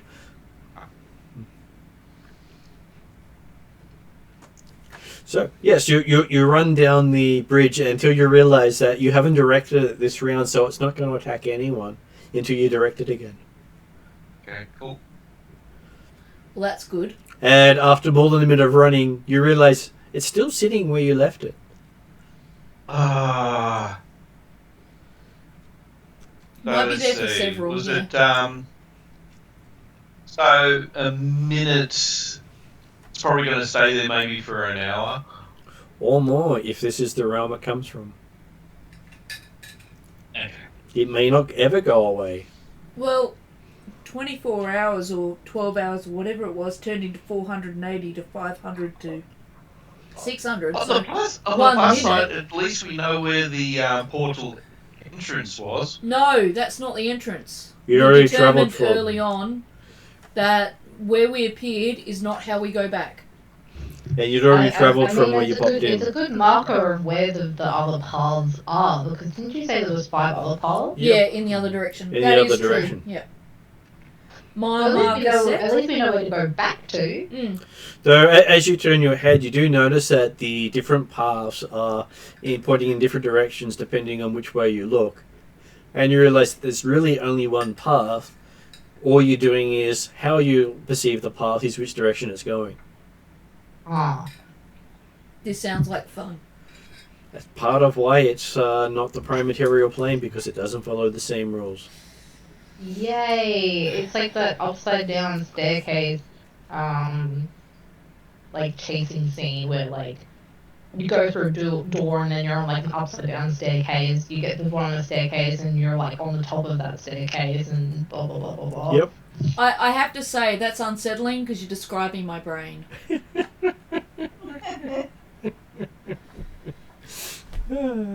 So yes, you travel for a while further. You're not exactly sure how long you've been travelling because, well, the light has not changed at all. Is there any other way to mark the time in this world? How wet you got? Pardon? How wet you are? How? From the rain. Because we're trying to keep a track of time, but I'm not entirely sure how that works. I have a hood and I've put it on and cast precipitation afterwards. I would not just continually. I would wait until we're undercover to do. No, I put my hood on and then cast precipitation off my like hair and things so that my hood's taking all the. Oh right. Yeah. I meant, like, putting My on cloak. full Yeah, that's the right word. And stopping the hood from getting too soaked so it comes through. Yeah. Mm. Okay, so travelling for an unknown period of time, you finally reached a set of gates that rise up before you. You thought you were fairly close to it until you realised that a giant would have trouble reaching the top of the gatehouse as he walked under. So huge, Ginormous gates. You'd think even Calcrix at full size would easily walk under. Okay. Well, right now I'm wishing my friend Calcrix is here. And I'm thinking about writing her letters asking her how do I acquire myself some pets? Because I think I need some companionship. I'm sure you can find many here. Well, she's thinking about, a little guy like Eve might be nice companion. She'll get a seed in the mail. Grow this.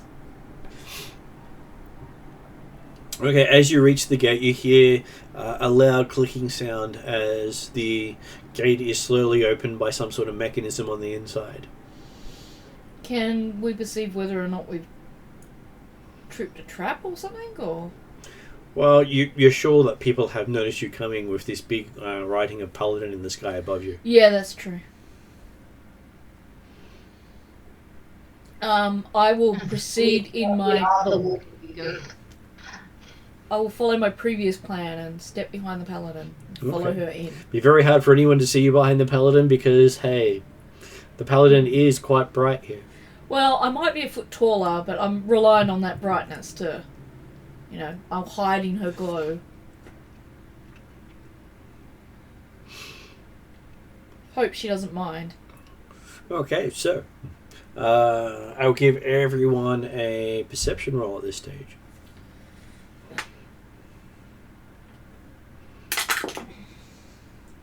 Plus 10. 23.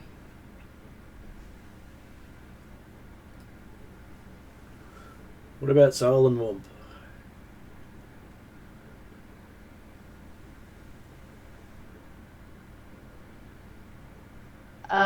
What? Is there any skill I can use for this? Or I said perception. You said perception, okay. Yep.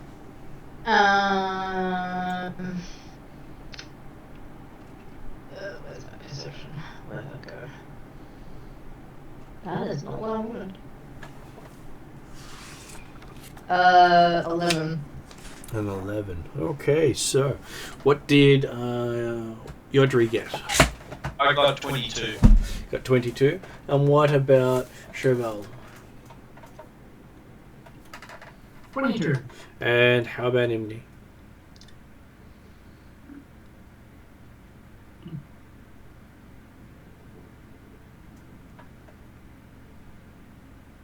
Mute me. Well, Sue, you're on mute if you're trying to talk to us. Okay, so Sue will get back to us when she can. And I've lost internet again. oh no, she's still there, just it's on mute. Oh, okay.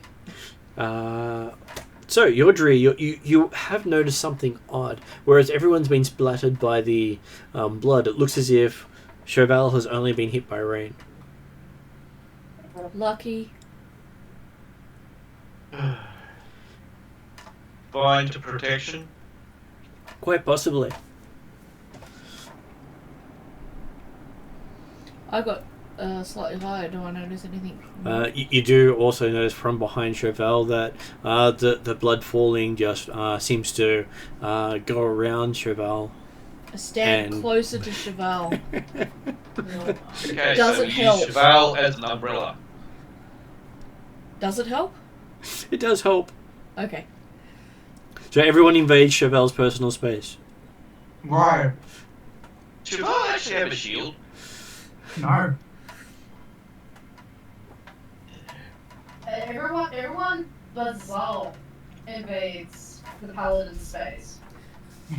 I don't know. Yodri might be okay. He might just hide under my cloak, and I'll hide under Chevelle, and then, we're not quite three gnomes standing on each other's shoulders, but we could be. Like, why is everyone carrying Chevelle everywhere? Out of all of Yes. us. Thaler's actually the tallest. Yeah, I'm tallest because I'm an elf, but I thought you were. I thought you're over 6 foot tall. yeah. Elves start between 6 and 7 feet. Martin knows I hate being short, so he knows the first thing I'm going to pick, generally, as a character is a tall one if I can. The only exception being the Tinkerer Gnome I had in one of the other games. Yeah, but then you probably tinkered some stills. Amongst other things, I exploded a lot of stuff. A lot of stink bombs, actually. Okay. So while you're having a few of you using the Paladin for protection, and with Zal out in front, because Zal did run ahead of everyone. That's true. Zal standing there as you see the big doors open before you. And standing on the other side, you can see a guy in a red cloak. At least you think it's a guy. Hard to tell in this rain. Everything is sort of red tinged at the moment for you.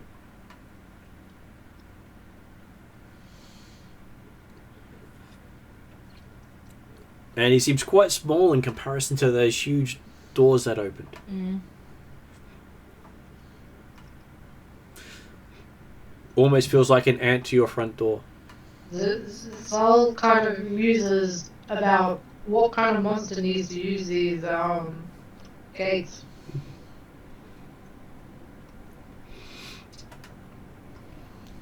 Well, apparently the humanoid type is the answer you get in your head, looking forward seeing a humanoid-sized creature. Maybe their ego needs to be gate to get through. Maybe they're not the primary residents of this place.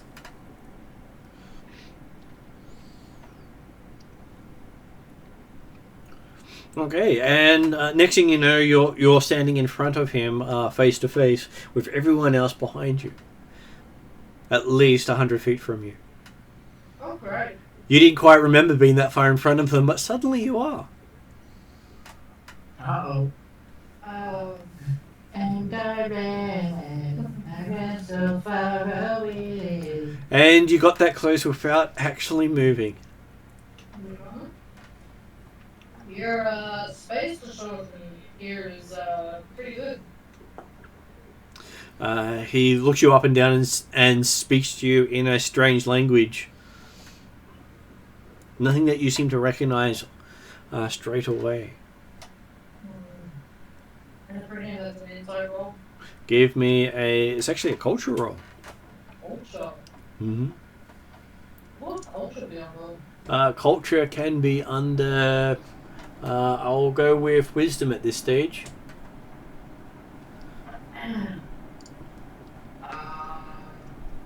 So Yeah, it's wisdom. was it straight wisdom? Well, it'll be straight wisdom for you at this stage, because I don't believe you have proficiency with it. Well, I don't think. Is it a skill? It is a skill, as is engineering. Mm-hmm.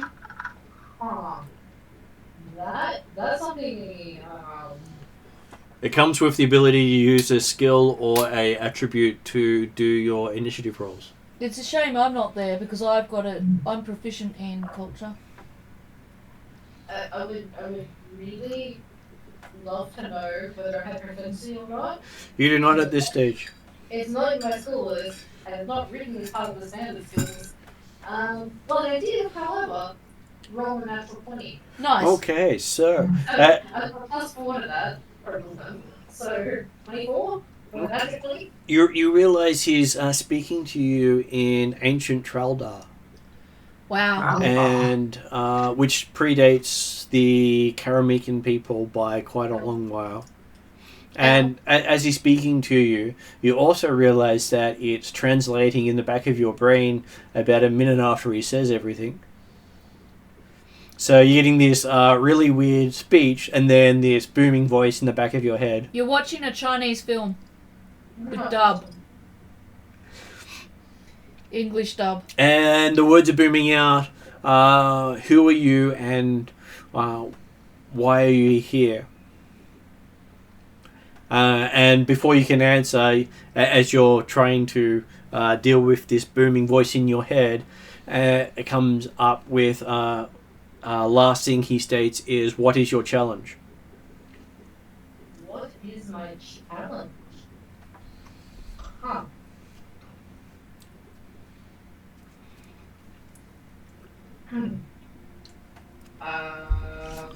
And I'll give you free without an insight roll. You are a necromancer.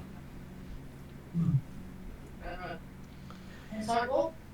No, I said you didn't need an insight roll. You are a necromancer, and you have travelled using the necromantic gateway system to their realm. So he's giving you that free. You don't have to roll insight for that. Oh, right. GM bonus for tonight.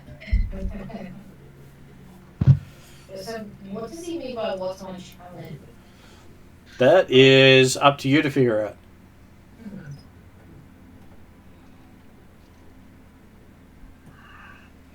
I'll answer the first part of this question, but I won't give my full name.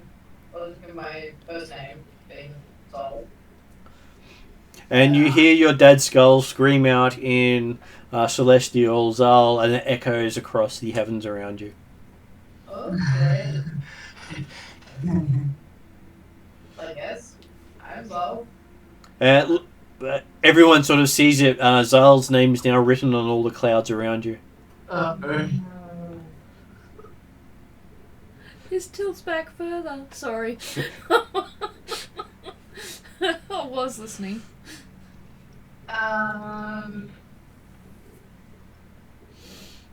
Well,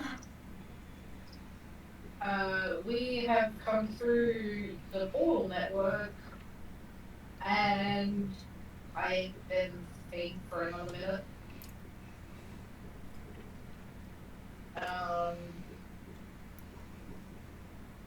We're but humble explorers. No, actually, the first thing that came to my mind was McKelledge finding my heritage. Finding your heritage, yes. Is that what Zal blurts out? That's a very Zal thing. Finding my people. Finding my peoples. I guess Martin's asking if that's your official answer. Martin's asking, is that your official answer?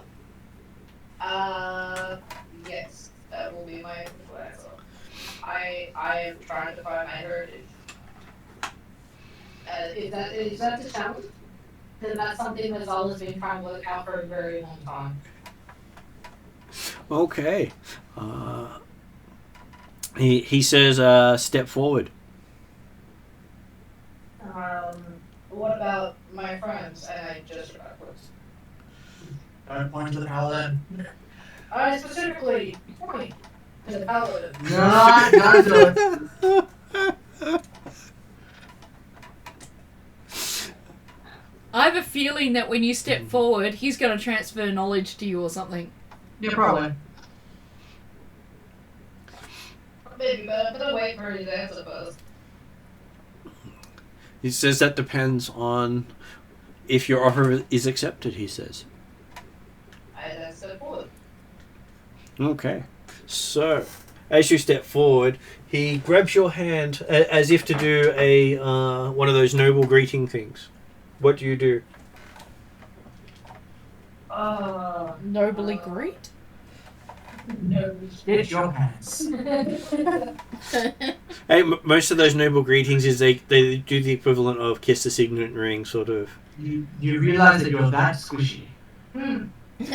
Shit your pants. I wait to see what he does. Okay. Do it again. So, while you're waiting and seeing what he does, you feel a sharp pain in your hand as he bites it. You're going to find out your heritage. He's going to figure out it from your blood. Apparently. And you get a whole tingly feeling as he does so. It feels nice. That's not promising. It's not promising tingles. It's bad tingles. Bad tingling. Oh, the vampire. And it's a very satisfying tingle too. Yeah. I'm glad 100 feet back. Yeah, exactly. You're about 100 feet back. I don't want to be bitten by a vampire anytime soon. That's okay. They say it takes 3 bites. That's the rumor. Of course, rumors can always be wrong. Still happy to be where I am right now. Okay, so after he finishes with his greeting, and your finger's slightly bleeding, he says, I might be able to help you with your quest. Your friends may enter, he says, as he dissipates in front of you. What? Okay, so that was the blood tax. Yeah. I think it's he can determine her heritage by what he tastes in her blood, maybe. I'm gonna pretend. Maybe you tasted nice. Maybe I did. Val has has her sword 100% ready at all times through you. Though when you saw it from the distance, it looked as if he just did the equivalent of kissing Zal's hand. No. As a bonus action, Martin, Yep. before the rest of the party has a chance to catch up, can I cast healing word on my wound? You can. You can even do a standard action heal as well. I think healing word should be enough, but I presume the damage isn't that bad. It's not that bad. We're 100 feet away. Come on. Yeah, exactly. It's valid mind. Yeah, exactly. So I thought we were right next to you. Come on. No. As I already said, you guys are all about 100 feet behind. Sorry. I thought we were right next to them. Ignore what you know. Okay, so as you cast your healing word, your dad's skull lights up like a disco ball. Oh, fun. And equivalent of that song Flash, but replace Flash with Zal. Savior of the universe. And it does go on for quite a while until the rest of the people join you. The moment they step up next to you, the song just abruptly stops for no reason. Just a second, we've got to add the dum dum dum dum dum dum dum dum. I thank my dad for his stellar performance. So do we also hear Titus on board? Actually, Martin, Yep. good question. I asked my dad,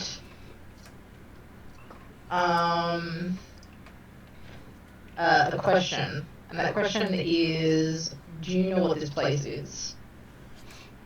Well, And I'm gonna see if I get a legitimate answer or not. well, the problem is the entire time you're trying to ask him the question, he's singing so loud you can't hear your own voice. I wait for him to stop singing when everyone turns up and ask him. Or so like I'll try and ask a couple times and then like just kind of like sigh and wait for this rendition of my name to end. But it's one of the few times you've heard your dad use things other than your name. Yes, I know, which is what gave me the idea to ask him a more pointed question and see if I actually got a answer that wasn't my name. That's true, because you're in a world where maybe he'll talk to you. And so, Where maybe the bonds of his spirit are a bit stronger. so what was your question again? Do you know what this place is? You get a yes with a big flash from the skull. Enough so that everyone else has to turn away from how bright it is. Well, then what is this place?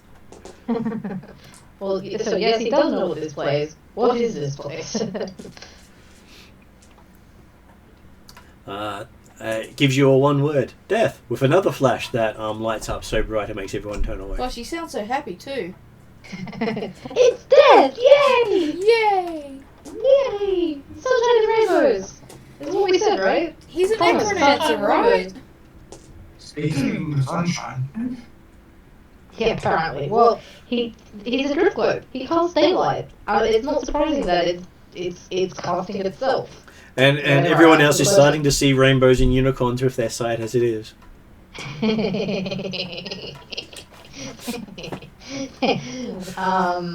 See, I don't mind. Goal achieved.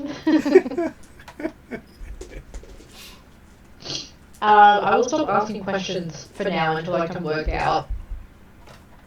I don't know what I can work out, but until I can work out something. Though you do notice, looking back at the others, that your name is shimmering in all the clouds as far as you can see. It's right up in there with that rendition of Flash versus Zal. So, whereas the Paladin has this one little highlight in the clouds above him, you've just pretty much covered the entire region with your name. Awesome. Well, if someone knows my name, they know I'm here. Yeah, it's like you know where to find me. Bye. Well, is here. Well, at least you know you've been given a welcome to stay. Well, welcome to enter.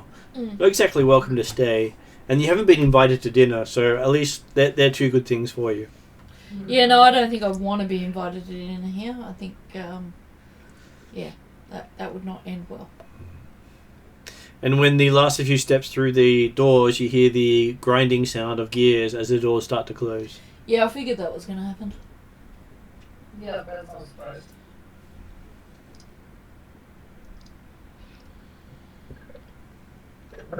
Okay, you see a long hallway before you with many twists and turns. Mm. So you could pretty much go in any direction from here as far as you can tell. Well, Zal's the one who's had first contact, so I'll follow behind whatever direction she goes in.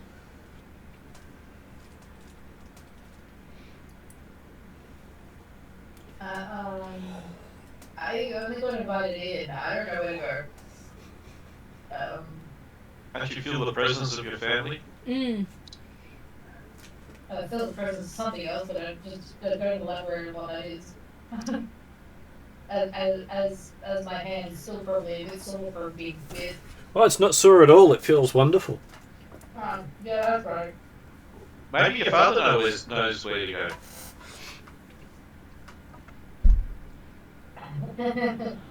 Alright, if you want me to ask another question, which way should we go? I asked my father. Okay, he gives you 2 words. 2 words? Yes, Ooh, he goes to hell. To hell. With a big flash. Let's go to hell. Which way is hell? You think from the light up around you, you're in hell. Oh. A form of hell anyway. I guess we just pick a direction, unless I can roll an inside or listen check or something different. Well, you could try an insight and see which way you should go. I think that might be worth doing.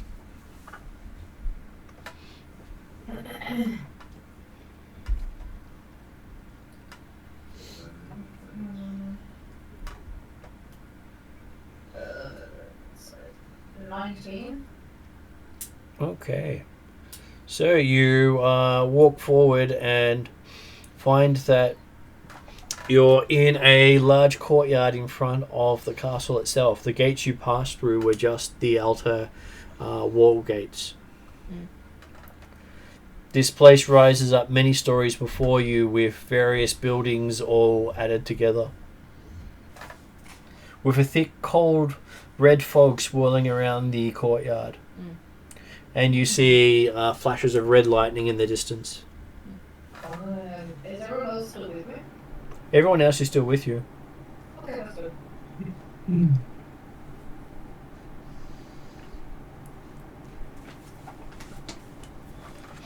Though you do find this place extremely creepy. I'm not surprised. I have a look around the courtyard.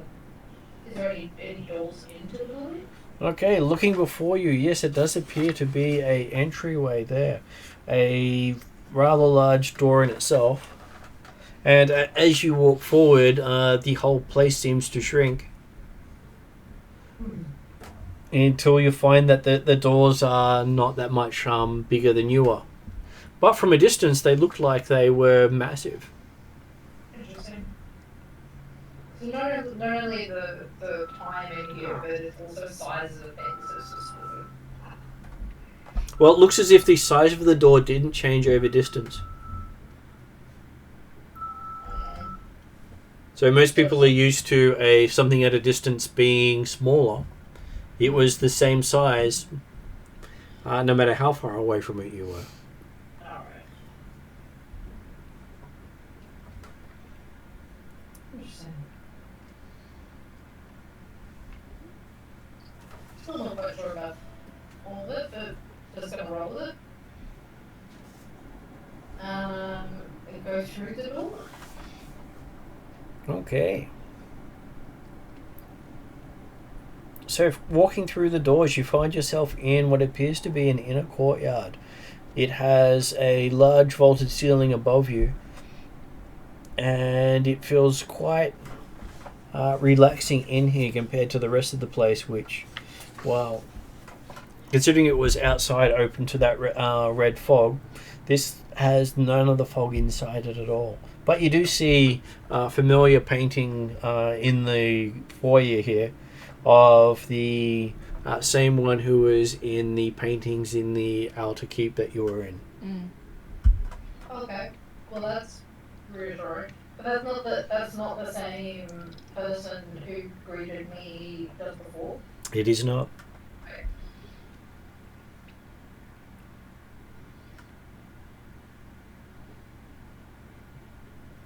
And looking up, you see that there appeared to be 4 statues of dragons glaring down at you. And as you look up, you notice that look at them closer. You notice that the dragons seem to turn their head to follow you. Fun. That's not creepy at all, is it?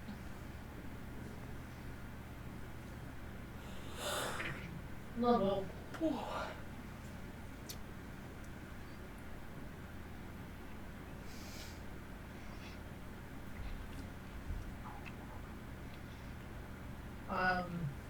I guess I don't know.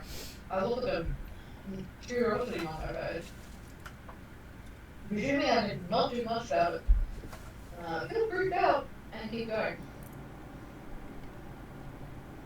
Okay, so you reach the other side of that small courtyard and open the doors into a even larger vaulted room with a grand stairway coming up to the left, a long passageway with an open door going in front of you, and a side room to the right.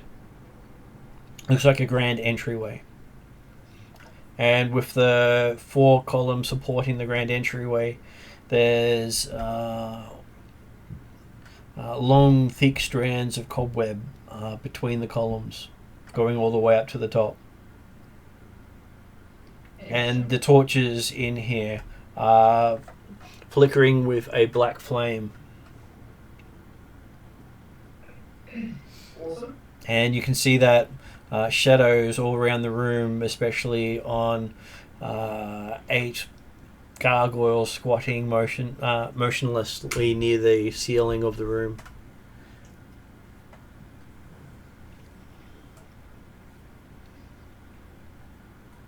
And they look like statues? Well, most gargoyles are statues until they move, or are just statues.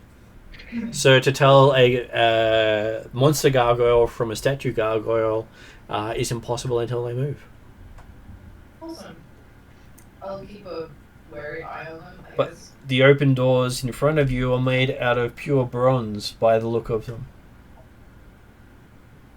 And they're not tarnished? They're not tarnished in any way, but you hear the sound of deep organ music coming from down the hallway. Similar to what we heard upon coming in. Similar to what you heard about coming in. This is a really nice piece by Sirenscape. I presume we follow the order noises? But that seems logical. You can. And while you do that, I'm just going to duck to the bathroom.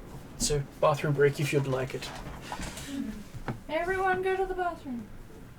So it's mine had involved trying to kick the cat off the chair, and the cat loves the chair so much that it's really hard to get him to move. It's like he's only weighs 4 kilos, but he's like pressing down so hard he might as well weigh 10. I'm like, nope, not moving. The new chair's working well though? Yeah, it is. It's got the zero gravity function. And it's not quite in zero gravity right now, but it's tilted all the way back, which is takes all the pressure off my right side and my right back, which makes things a lot less painful. I'm really glad that you guys finally got up. Only took 3.5 years. Yeah, I was gonna say, it's been a long time. But I'm really glad I held out for the right chair, because they really wanted me to get one that's like Martin's. And even though the chairs look similar, there's a world of difference with this one and its capacity to tilt and do that zero gravity. And it's got extra range on the headrest and the leg rest. And that's really important to getting into a position that doesn't hurt as much. I'm really glad they finally sorted that out for you. Well, potentially it might be even more comfortable than the bed because it does go into zero gravity. But I don't think I'll sleep here.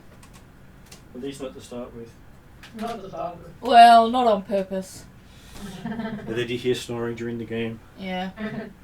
From the cat. Yeah, I was going to say probably from the cat. He snores quite loudly. Yuki snores occasionally. What she does more often though is look in her sleep. Yeah. She doesn't like open, She's talking and to then other she'll start, dogs. Like, her chest will start giving, and then she'll start actually like moving. Move. Very good. Okay, so you start following the pathway down.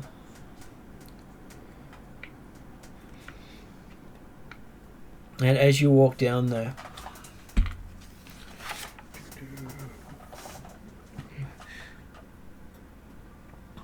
the thick strands of web hang from the ceiling above you like drapes. I might be tall, but I'm ducking. And you see life-size statues of knights lining the hallway on both sides. Are they watching us too? They seem to be watching you. And at the end... Given the posters in the first, like, the guard keep went through, looked like they were watching us. I'm not entirely surprised at this. And the hallway ends in another bronze door. This one with a symbol in the beaten into the bronze that looks like a rising or setting sun.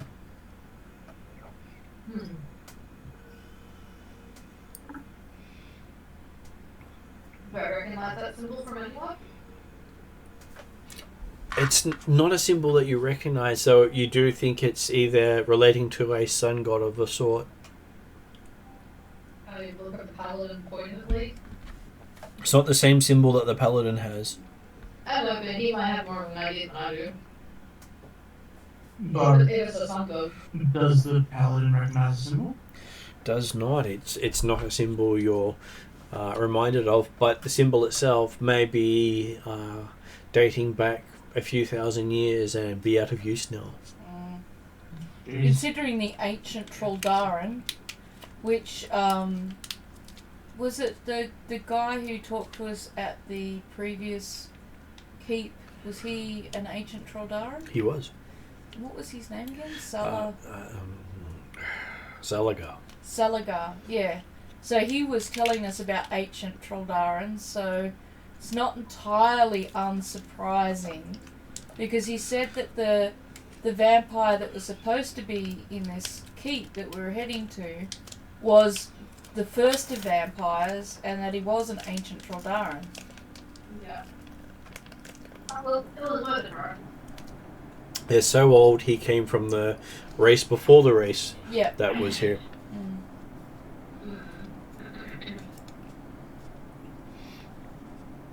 Do you go through the end doors that are currently closed? There are no other side passageways.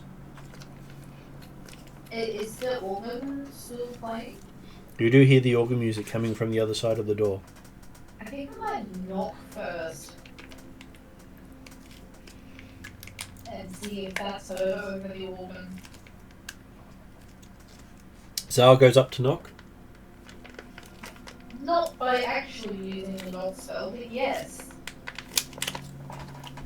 As you go up to rap on the door moves away from your hand and just creaks open. Okay. Well, that answers that. Spooky. Spooky. And as the door opens, the noise of the organs just disappear. Even more spooky. Yeah, that is a bit more spooky. And you see yourself in what appears to be an abandoned chapel that doesn't look as if anyone stepped foot in here for a long time. Can I use my innate sense of religion? I've got like an ability that allows me to sense any sort of faith, religion and stuff to see if I can get any insight into what kind of chapel this might be. Let me grab it. No, that's detect faith. I can detect the most subtle indications. Oh, that's a person's faith. So that won't work. Oh, forget that. I was just curious to see if I could tell anything from the chapel. Well, looking at the chapel, it does still appear to be holy. Looking around it, you see that it has a lot of bas-reliefs of angelic figures entwined with grapevines, meaning that most of those angels would be... This place was most likely dedicated to a god of the sun and a god of the earth. And I'd recognise that being a druid? You recognise that as being a druid, and you see a cloaked figure is draped on the altar, and the black mace lies on the floor near its feet. Do I have any insight as to what they might mean? You're not sure? Okay. They don't look like they belong. I'm not going to touch it, but I'm going to look closer.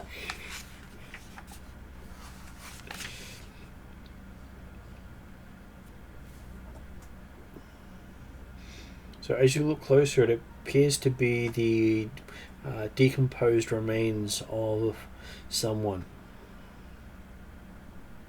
Is there any writing around? I presume I can't read it, but I'm just curious.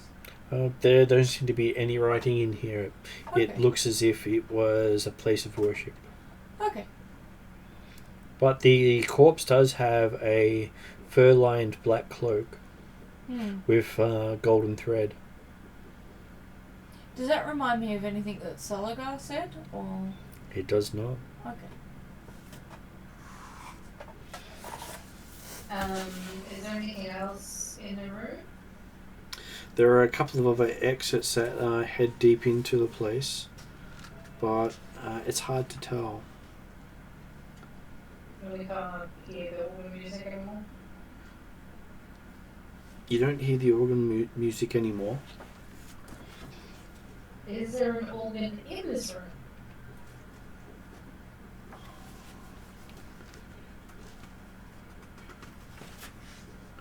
Having a look around, no, there is no organ in this room. Awesome. You're not exactly sure how you got organ music in this room when there's no organ here.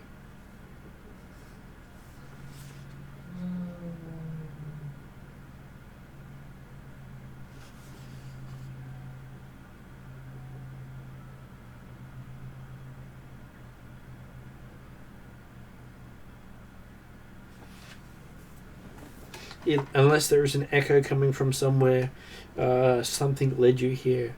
I'll give each of you a perception roll.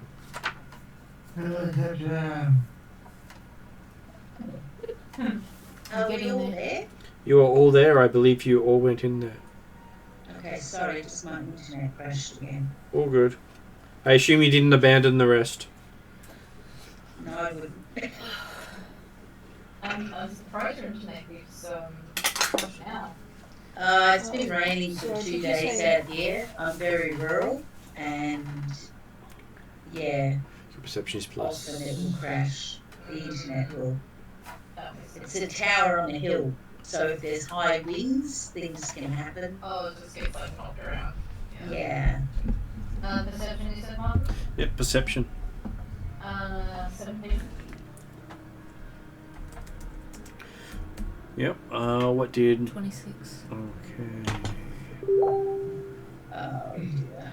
Still trying to find it. Okay, sorry, just getting more beeps through. I'll see if I can shut that one down as well. So Ross said 13. 14. Yeah. I'm not sure why he's messaging his role. Maybe he's why he's not working or something. Possibly. Okay.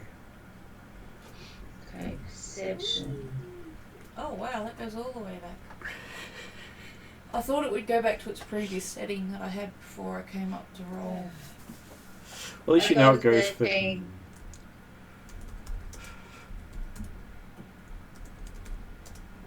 At least you know it goes all the way back. Yeah. I got a 13. So 13 for Imni. Audrey got a 14. What about Chauvel? Chauvel got 13.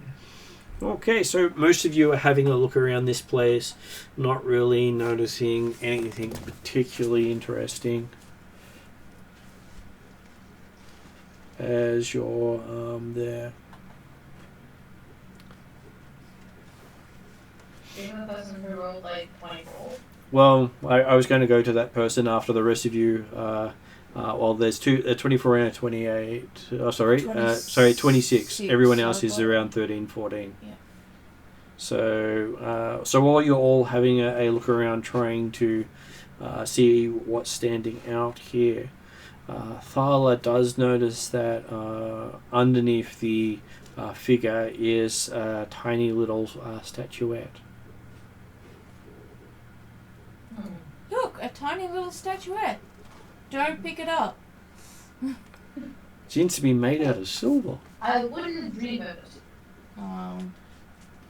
Can I sense anything about it?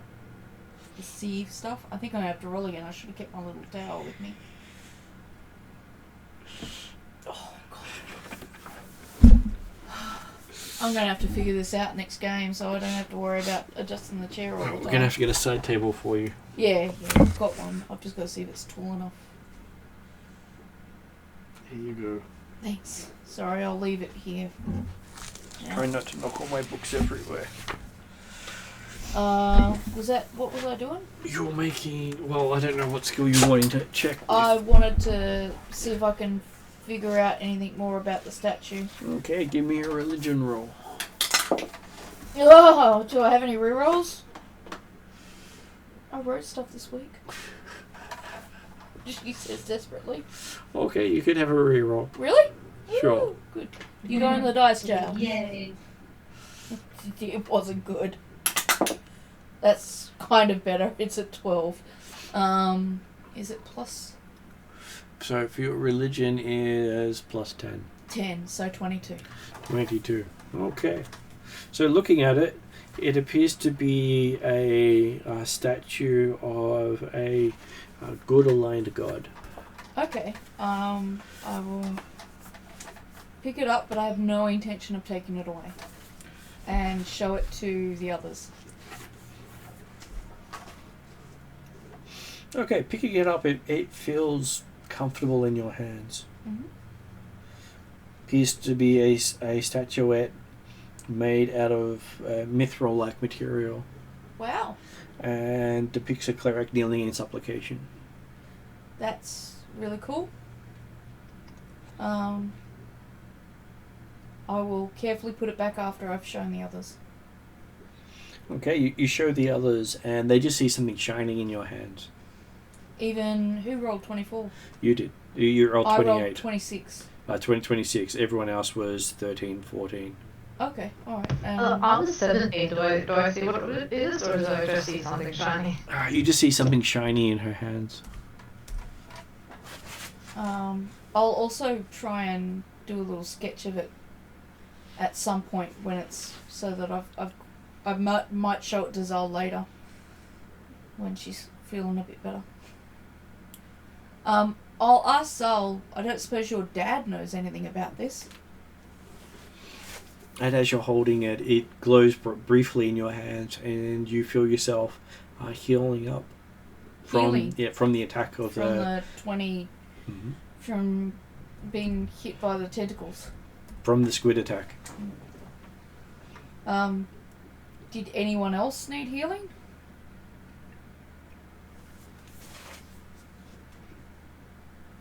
No? No, I think the rest of us are fine. You're all fine? I mentioned that it seems to have healing fine. properties.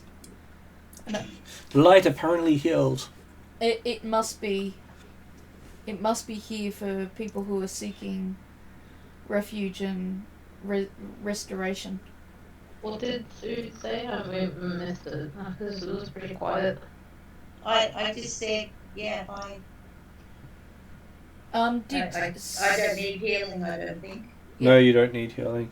You Did weren't you healed roll- since you rested. Were you participating in the perception roll? I you did. And Oh, you got a 13 Imni as got a well. 13, Yeah. yes. Sorry, I just have a horrible memory, so I couldn't remember what okay. what Oh, people had. Unfortunately, I do sometimes forget what happened 20 seconds ago.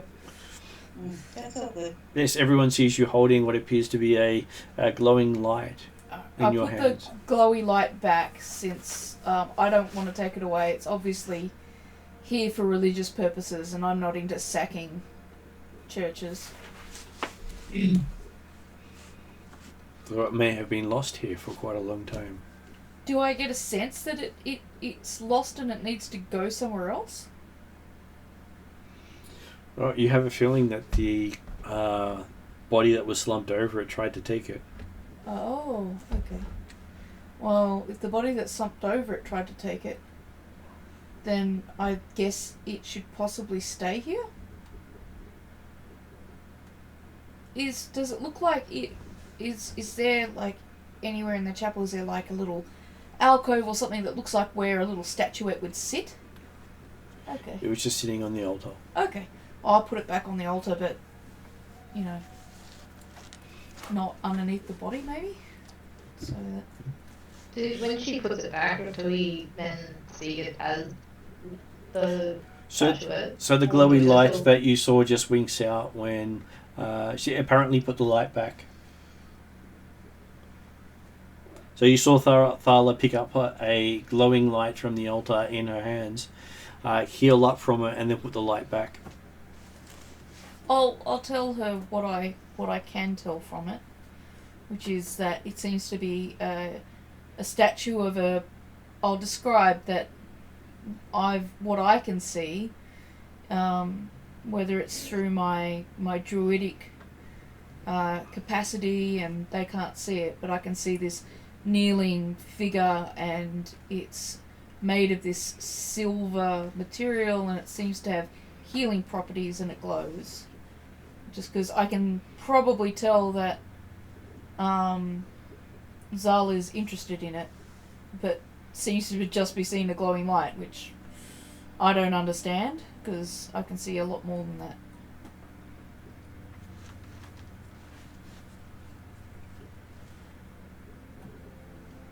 So yes, From that description, does it sound like anything I would know, or is this kind of like another possibly lost ancient relic? give me a religion roll and see what you remember about different things. Knowledge religion. Just give me a second. Can't help with that, can I?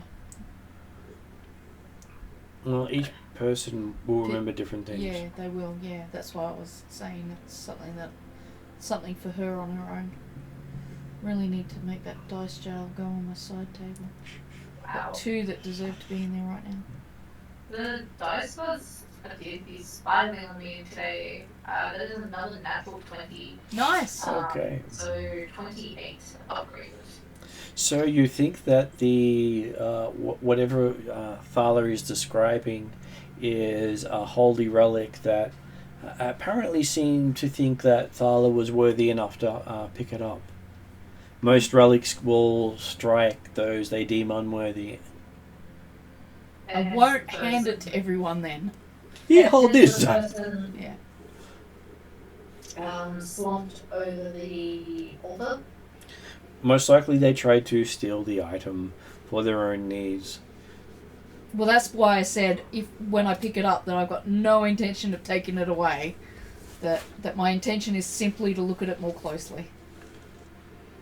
And Zal probably goes on for like 5 or 6 minutes saying like oh fascinating, I can't see it, but like clearly saw you mend your wounds, which was something I should have done, but yeah, regardless. So as you are staring in that direction, you do see the light glint off carvings in the altar that you couldn't see previously. And as it glints off that, and seeing the angels with their fruit, you see the silver statuette in the center. Ah, So you can Hold on. finally see it. I have a closer look without touching it. Because I don't need healing, I don't need focus. It looks like it is a ancient holy symbol. I treat it with due reverence. Ooh, and I'll revert for a few minutes and look at some of the carvings and maybe jot down a few notes about it in my book. Which reminds you of the fact that a while ago at the Wizards of Wine's winery, you came across a holy symbol. Oh. Oh, yes. That, like, token thing we found. Mm-hmm. It's the same. You pull it out, and it's got the same symbology on it as the altar does. Does it look like it would fit somewhere in the altar? It does not. It does not. Okay. But it is shaped like a sun. Oh, but it is shaped like a sun. Mm-hmm. I do remember that. Ooh, this gets more interesting in a minute.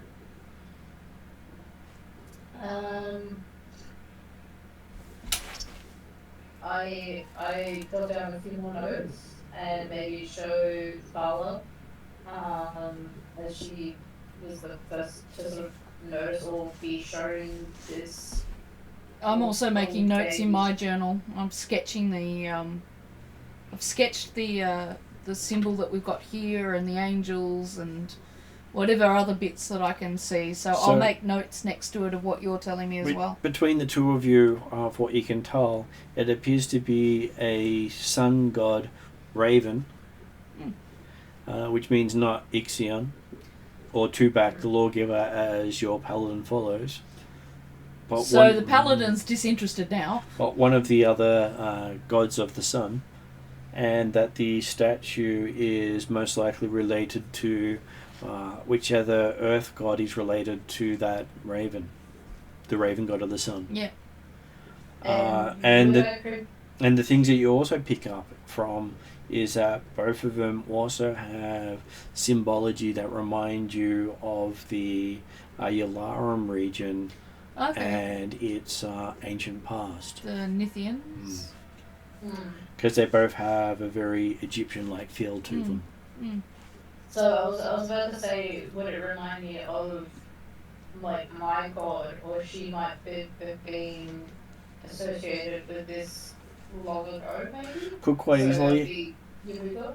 Yamuga could have easily been associated with this long ago because Yamuga was around when the Nithian culture was, and the Nithian culture is where the Traldar people came from, who then the Traldaran people came from. So it is a long fall from where this originally came from. I unhook the holy symbol of Yamuga off my belt, which is next to my dad, and I hold it up and see. I don't know. Do I see anything? Like, has it changed? Is it glowing? As you hold it up, you realize that you can make it glow like the sun. So now as an action. is not the only person who's glowy. But you make the amulet glow with the light of the sun from the crystal embedded in it. Awesome. So I have two things that basically cast the daylight spell. Well, it's not daylight. It is. It's the upper version sunlight. Oh, sunlight. Ooh.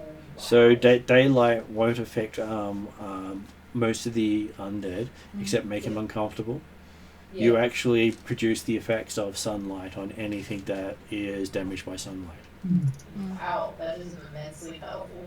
I was going to say, you're about the only person now that can help us when we're down here. The unknown god and Yamuga for this gift? Because I think I've only got daylight, and we used that once before, and it didn't really do a good job. We can make them look clearer to see. Yeah. Those big teeth you've got there. I don't think that's going to help in comparison to sunlight. So you do believe that the icon on the altar will help you keep undead at bay. But I have a feeling I don't want to remove it, I'm guessing. Well, you do have a cleric amongst you who also follows a nature god.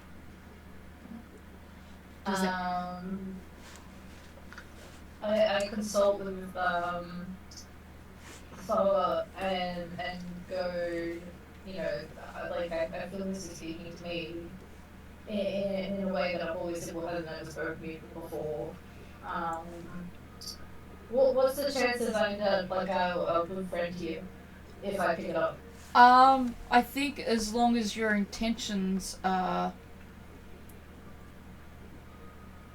well, not pure necessarily, but I have a feeling that this person sought the holy symbol simply out of greed, rather than out of religious, cultural reverence, or seeking of knowledge, or more purer types of motivations. You can only try, and if you feel that it's reaching out to you, and that you'll be safe picking it up, you know, if you get fried, I'll send a prayer up for you and see if we can resurrect you. I feel so much better when you say that. So when you die, we'll help you. Yeah, that's it. If you die, I'll spend the money it takes to get you back. Facts. As long as I've got a pile of ash on the floor, actually, that'll probably make it easier to transport. Yeah. I keep a little broom and shovel for just this reason. Okay.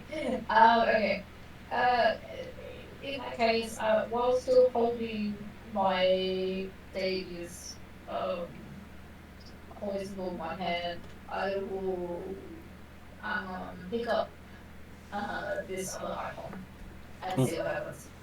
As you pick it up, you realize it will, it and the amulet together will bolster your ability to keep undead at bay.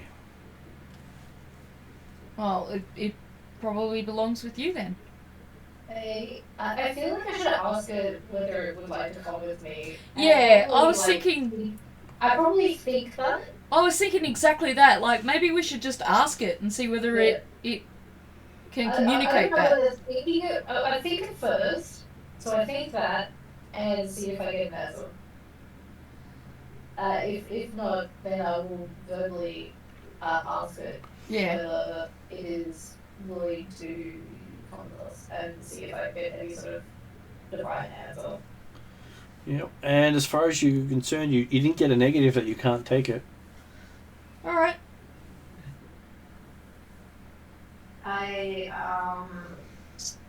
Is there a way I can string it up with my home symbol? I have a lot of things, so if you want a little pouch or a little thong for it, because I create things. As you lift up the icon, you realise it weighs 10 pounds. 10 pounds? Oh. Yeah. It is mithril. Yep. And it is solid mithril. It's not cast mithril. I think that should probably... So it's heavy enough you could bludgeon someone to death with it quite easily. Yeah, no, don't do that. I don't intend to use a holy symbol for that, but okay. Considering it's a holy symbol dedicated to life, it is an interesting way of describing it. Yeah. I shall beat you with the holy power of my god. Look, it healed you at the same time. Congratulations.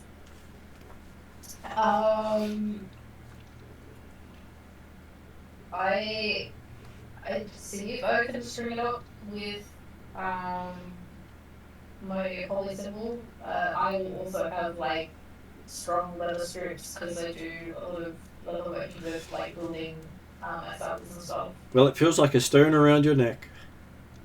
I was gonna put it around my neck. I was gonna put it on my hip belt where everything else important is. Just make sure your weight's evened out so you don't develop a limp. Yeah, like I put down on one side and put my holy symbols on the other. Yeah. Well, yeah. it looks like you won't have much of a problem if you want to, get to the depths of the ocean by jumping in. No. But can I work it out in a way like that? You work out a comfortable balance. Awesome. Oh, You found the vibrate function. I figured out what the massage functions were. I was just, there's glowing blue lights here, so I'm like, press them, and I'm like, no. I'll put it this way. Dysfunctional nerves don't like massage function. I think one is a heating, but I'm not sure. Yeah, I'll check it out in the book before I do that again. I don't think we got a book. Again. If we don't, I'll download a book. I'll check it out because I don't want to. Use the wrong function. I don't want to get that kind of pain again. Okay, because- so yes, yeah. you seem to have found quite a interesting relic.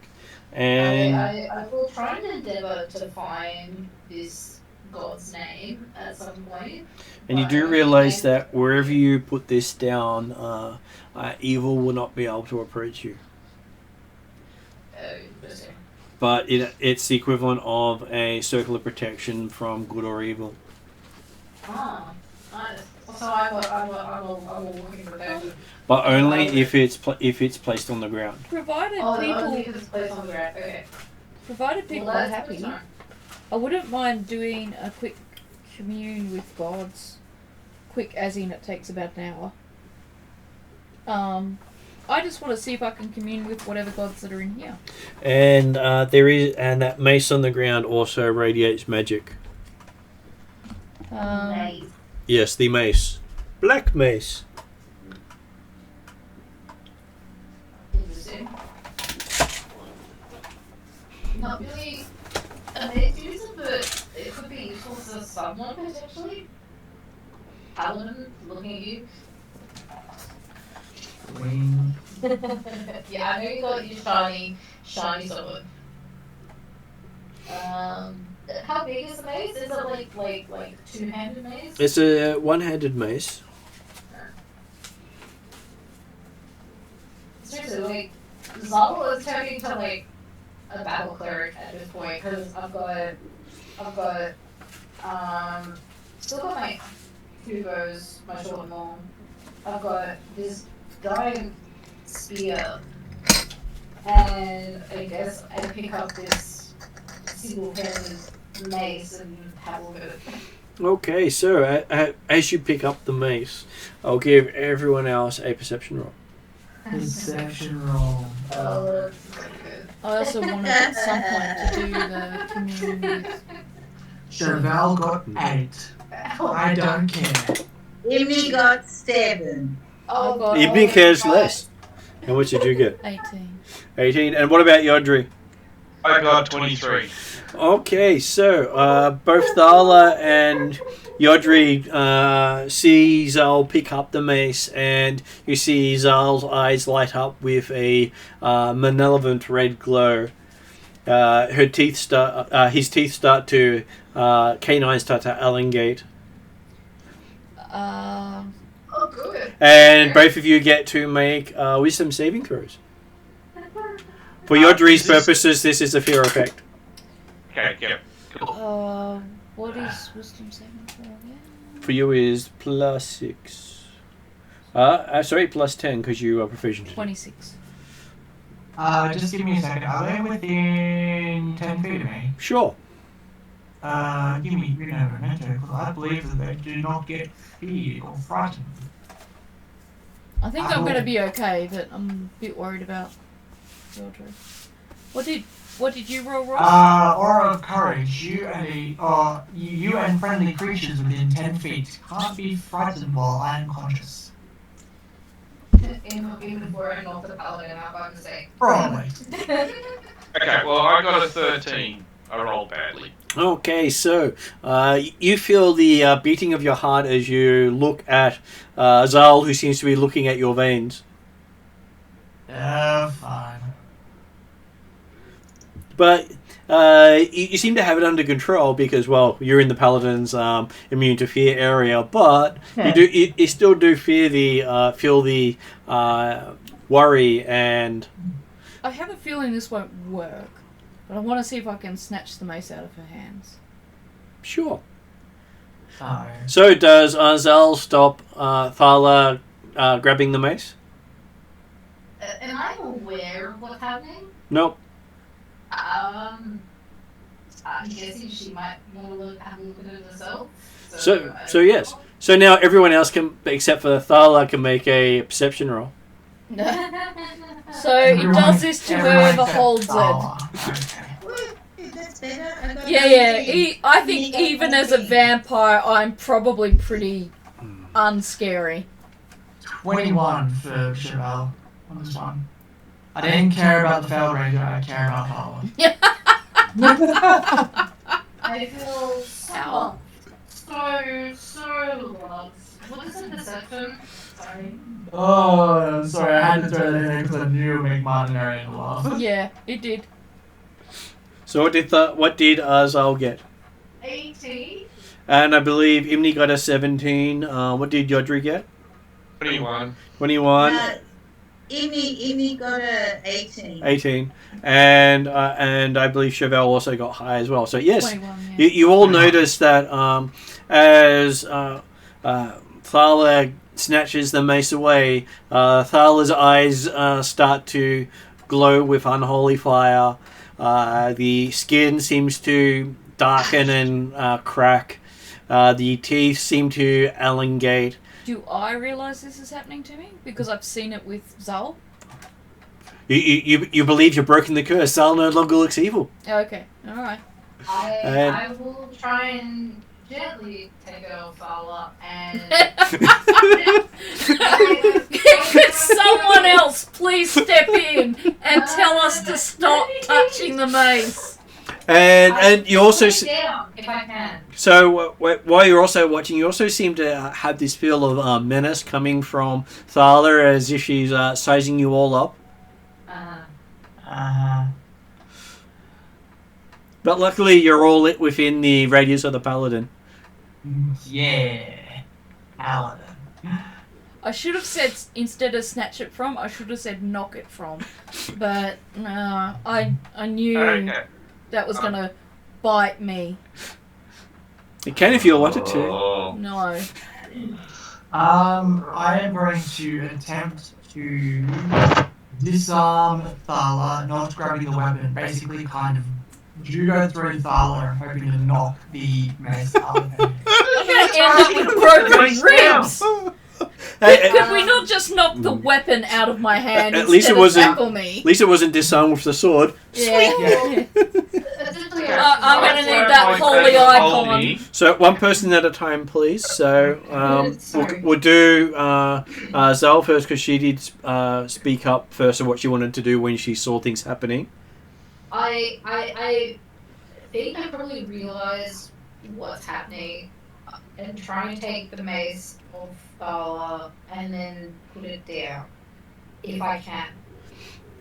Probably have to do like a will save or something, but Does Thala resist? If I don't realise it's going on, no. Okay, so yes, you take the mace out and toss it on the ground. Awesome. Problem solved. As you take the mace away, the whole image around Thala seems to disappear. Yep. Awesome. Can I tell from the looks on their faces that something happened when I touched the mace? They all looked at you in horror. I asked them, did I turn into evil-looking dude just like Zal did? And we all nod. I would highly recommend no one touches this mace. Oh, actually, Do we need the mace for anyway? What was that, Josh? no, go Ross. Ross was saying. What do we need the mace for anyway? I was just curious. It was there, and since we investigated the holy relic, I thought this might also have similar holy properties, but obviously it does not. It probably belonged to this. Guys. Yeah, I think it belonged to this guy who tried to steal the holy symbol, and he was probably not a very nice person. I would suggest that maybe we want to use a stick or something to push it out of sight. I will give Yodri an insight roll.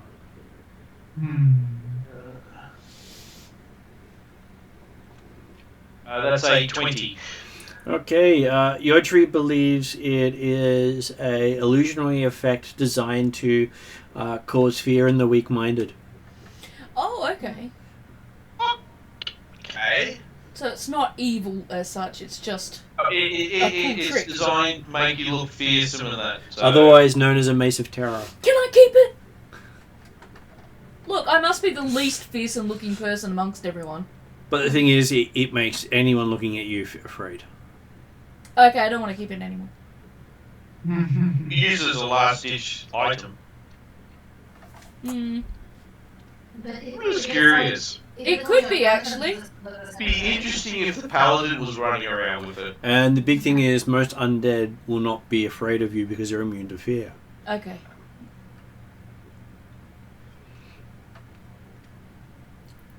Well, look, I don't necessarily want it, but, you know, it could be useful, but I don't...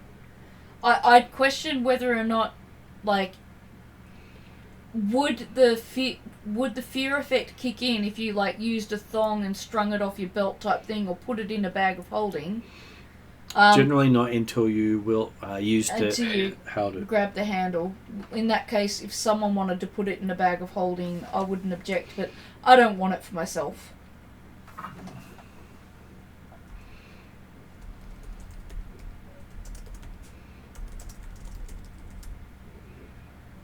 think it's something appropriate for Zal. Yeah. Keep up his appearance. Gee, thanks, guys.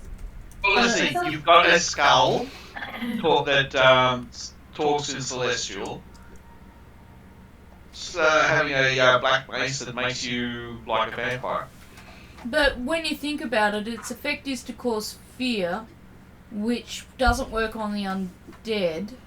So it would only really be applicable in other circumstances. Still affecting the rest of the party. And it would affect the rest of the party, so... Except for the paladin or people within 10 feet of the paladin. Yeah. So, unless... yeah, I think maybe leave it here.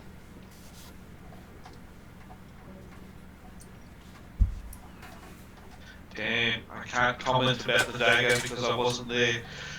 What dagger? Well, the first magical dagger we found.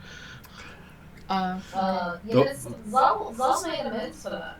The ones that stole and caused war. Mm. Yeah, well, maybe that's an even better reason to leave it here.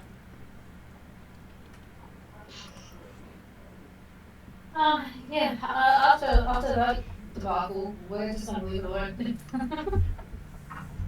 Well, I'm gonna leave it alone. I don't know about the rest of the party, but I'm gonna leave it alone. Yeah, I'm happy to leave it alone. Yeah. It's the scariest you've seen Thala. I will say to Thala, I was like, it looked really cool, but I prefer the real you.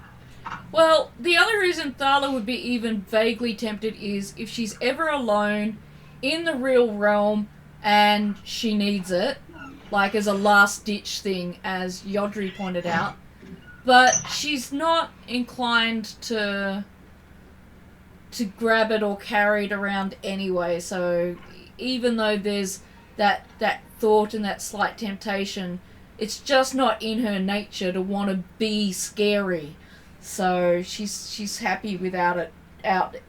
She can cast illusion on herself and look scary.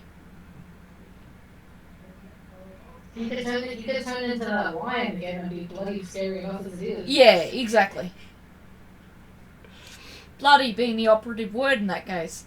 yeah, exactly. Was stronger than she thought she was. And luckily that didn't officially happen. No. Fortunately, Drazzle undid time for us. I know, but we still remember it. Yeah. But it was shocking for her, which is one of the reasons why she had to remove herself, because she's not enjoyed killing before.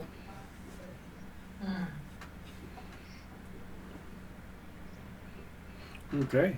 So, as you are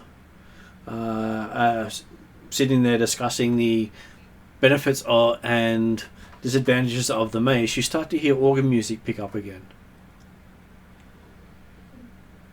Well, fantastic. We have a lead again.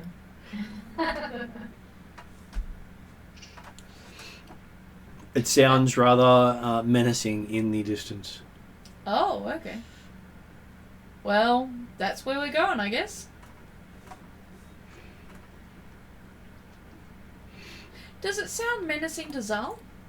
Sounds menacing to all of you. Okay. Alright. Well, Follow the music. A music interlude. I can't hear it. any. Following the musical dots. Question mark? Okay, so seems to come back down the passageway that you'd already come down. Somehow the music has leapt from one end of the passageway to the other. I feel like this is a maze. I mean, the music led us to this relic, so who knows? Or this could be part of the challenge that... Oh, did I tell the party about the challenge? Probably not. And as you go to leave, you see that 2 alcoves have opened in the wall adjacent to the door you came through. They weren't there when you first came in. Seems like the place to go. And the one on the left has a glow coming from it. It is, that's where the music's coming from? Or It is not. Okay.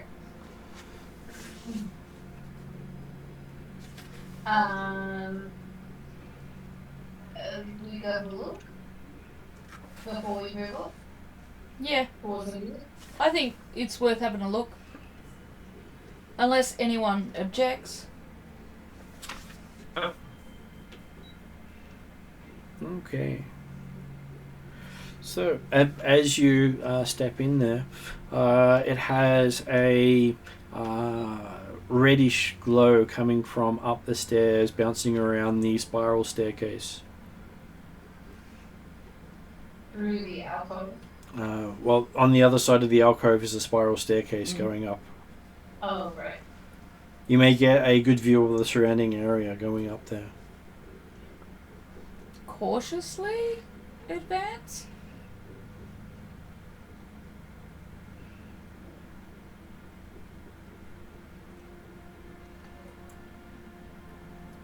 I'm assuming you advance. Yep. Yeah, sorry. So good, you guys are just a bit quiet on that end. I was thinking in my brain, yes, and then my mouth did not follow.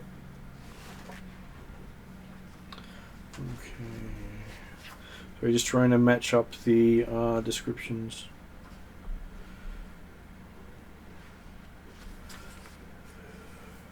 They're not in sequential type order.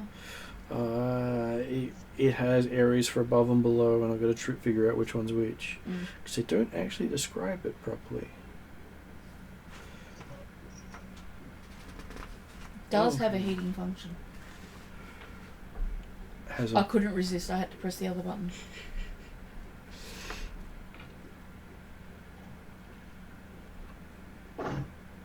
Okay, so you find yourself climbing up a massive spiral staircase that opens up into a open area with a big shaft continuing to head up. As it continues to climb, you notice that the red glow is coming from what appears to be a gigantic heart. Just floating in air. Heart. Yes, a heart. Ooh. How big is the heart? It is a size of a large creature and seems to be made out of crystal with a pulsing red light. Wow. Wow. Okay, so everyone gets to make a initiative check. Yeah. 14. Why didn't we go to one thing? What was it again? Because you always want to do something different. Of course. 18 for me. Okay, so 18 for Imni, and what was Ariadna? 14. 14. What Is was... there any skill we can use for this initiative, or is it just straight initiative? Well, what would you like to use for initiative, seeing this crystalline heart? Would a religion work? Sure.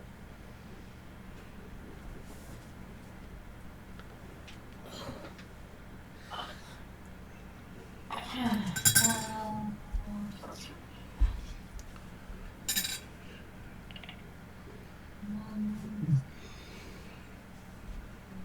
23. 23. What did Chauvel get? Natural 20. And what did Yodri get? Got 27. Okay. Imni? Imni's already done hers. Oh.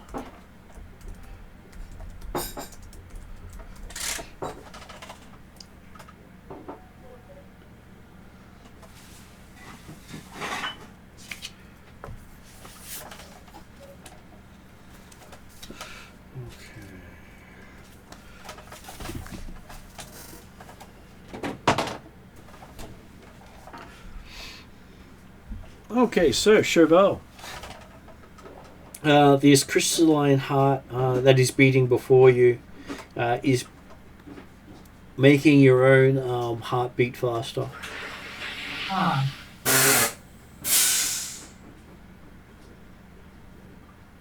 Interesting.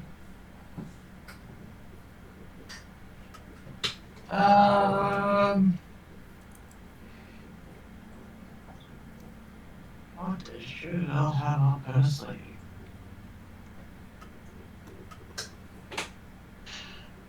Chauvel's gonna draw her longsword, Yep. and he's going to position herself to best protect everyone in the party. So probably at the front, just in case. Like this is So pretty just for your case, that's the sort of look it looks like to you. yeah.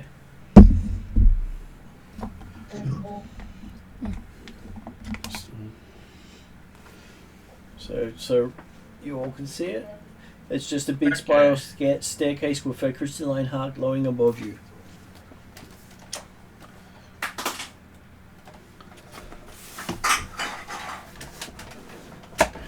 So Chauvel has weapon ready. Yodri, you're up. What would Yodri like to do?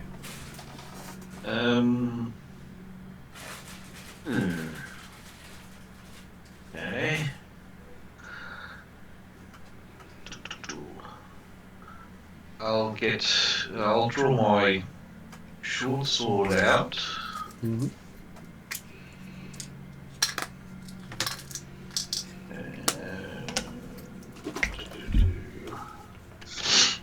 Okay, let's see.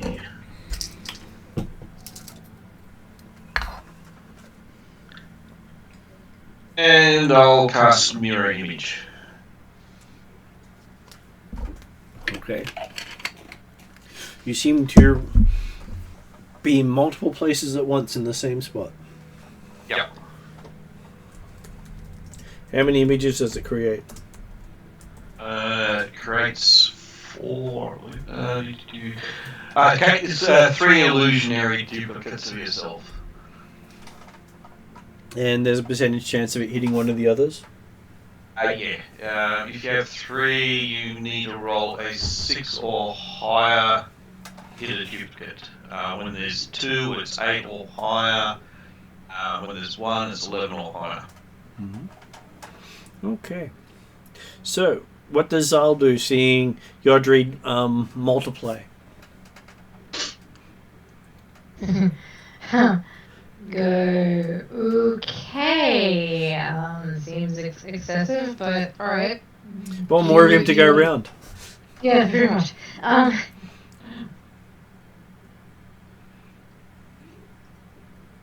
Sorry? You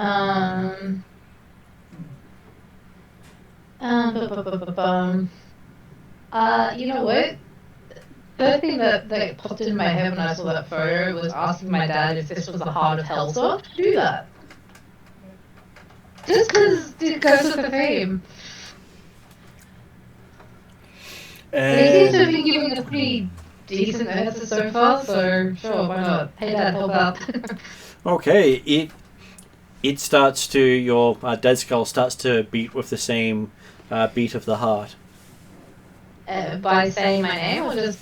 It just seems to have a deep resonance to the heart in front of you. Huh. And the skull starts to glow off a red light as well. Of course it does. I'm pretty sure it already glue with a red light, but that's fine. Well, a red light now matches that of the crystalline heart. Okay. Not disturbing at all. He's been waiting. Everyone's like, my seat now. Yeah, he's been just waiting.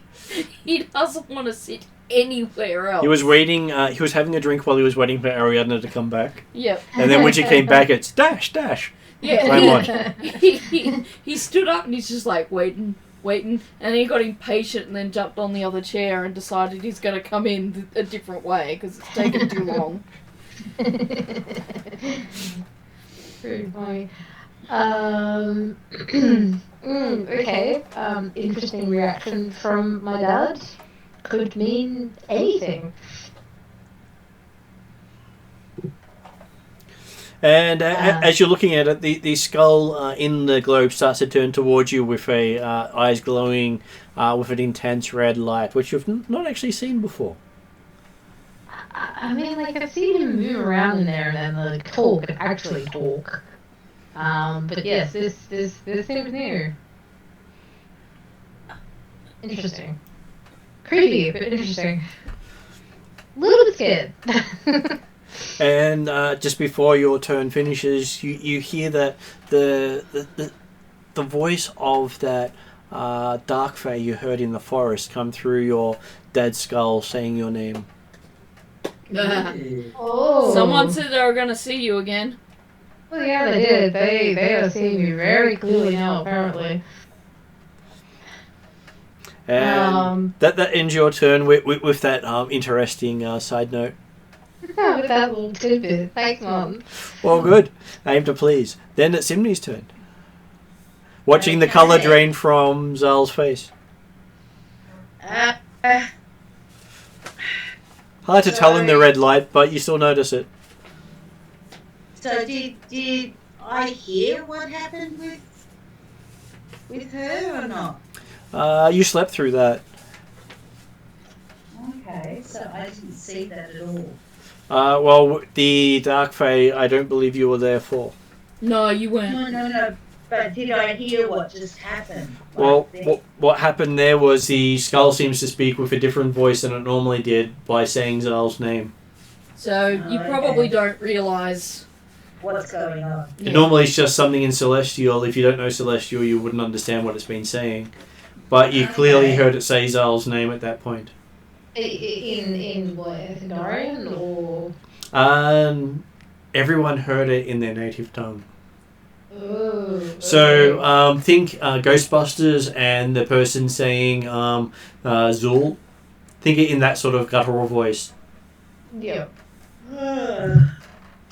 I'm gonna ask Sol, would it make any difference if I tried to shoot this thing?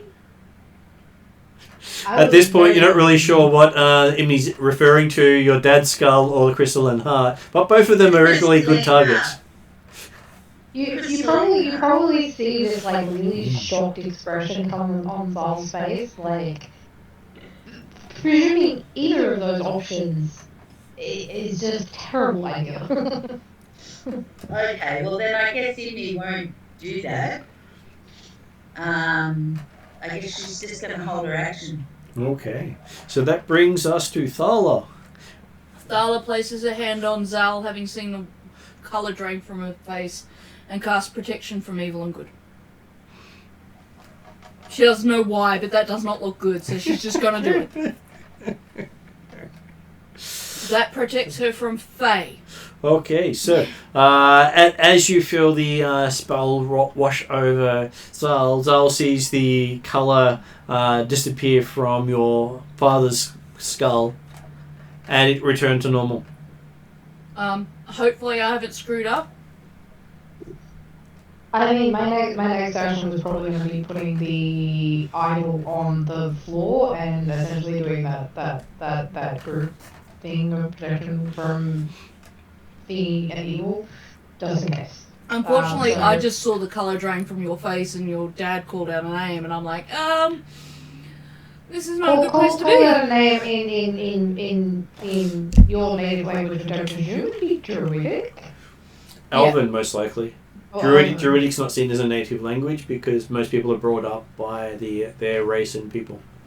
Right, okay, that makes sense. Yeah, so in Elven, which we've never heard him speak in Elven before, and it also doesn't quite sound right. Well, I was there for the Fae, and I did talk to him. Yep. So I would have recognised the sound of the voice, which is precisely why I'm like, protection from good and evil. Although,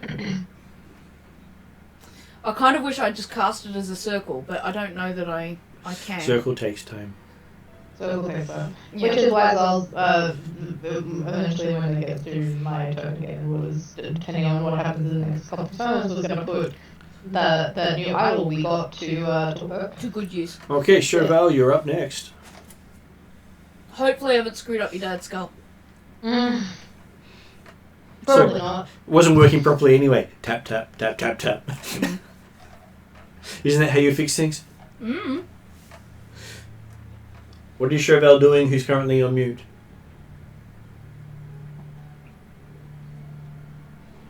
Yeah, Chauvel. Chauvel's gonna look around to see if there's anything threatening. Well, looking around at the moment, there's just this crystalline beating heart floating above you. It does feel a bit menacing, but you're not afraid of it. Did Chauvel hear the Fae voice? Did hear the same Fae voice. Lovely. And recognised it. Yeah. Good. So would it be just... Was it Yodri and Imni that weren't at the... I believe... Yeah. I'm just trying to think Well, out they who were would- technically all there. Oh, okay, so they were there at the last game? Yeah. Okay. Oh, but Imni slips through it. Yeah. Okay, cool. Sorry, my memory. Meh. So, is there a pathway past it? The stairs go past it all the way up. There's no... It's floating, suspended in the air between the stairwell. And it looks to be about a 15 feet gap between the stairwell and the crystalline heart. Chauvel will signal to everyone that we're moving on and continues up the stairs. Okay. Are we not gonna go back and follow the organ? Question mark? At which point you go, what organs? You can't hear them at all. Can the rest of us hear them though? Or is it just Zal? Well, at this point, Zal can't hear them at all. Oh, okay. What everyone else is hearing is completely different. Because you've got protection from good and evil on you.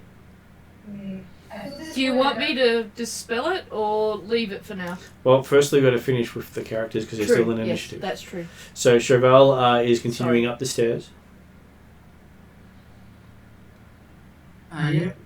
Did Chauvel want to do anything else while continuing up the stairs? I'm seriously on edge about this whole area. Not trusting it one bit. Not with the crystalline beating heart pretty much next to me. So yeah, should I continue up the stairs and just keep a close eye on the surroundings? As you get closer to the heart, you start to feel the vibration of its beating through your feet in the stairwell. Okay, over to Yodri. Okay. just trying to look around to see if I can actually find what the threat is other than the heart is. Is heart being faster with the paladin moving towards it, or It is does just not does not seem to be beating faster, but your heartbeat has matched it. Okay.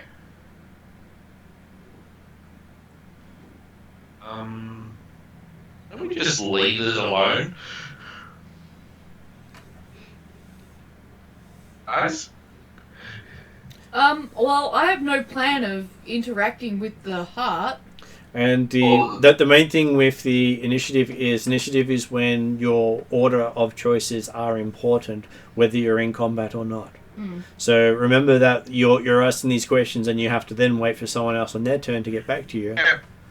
Basically, I'm waiting for what the responses are, because I'm getting a little bit confused that my heart is now meeting the speed of the heart. And if our crazy paladin decides to attack it, is that going to actually kill us all because the heart stops and our heart will stop beating as well? Well, at least you're all beating as one. Well, it's probably good then to convey that information to to Cheval, so that she has some idea that it is affecting you. Well, is everybody else's heart beating the same speed as that heart? And then we move over to Zal. I presume, yes, indeed, my heart is... Well, at the moment, your heart does not seem to be beating at the same speed. Oh, okay. But you are special. Fair And I don't mean hide the paste. Yeah, you don't know what Yodri's talking about. You Is that can't even Zal hear or the me? organs anymore, so there's no point going down. Yeah, I'm a little sad that I can't hear the organs anymore. Because they did lead to something we was looking for, so...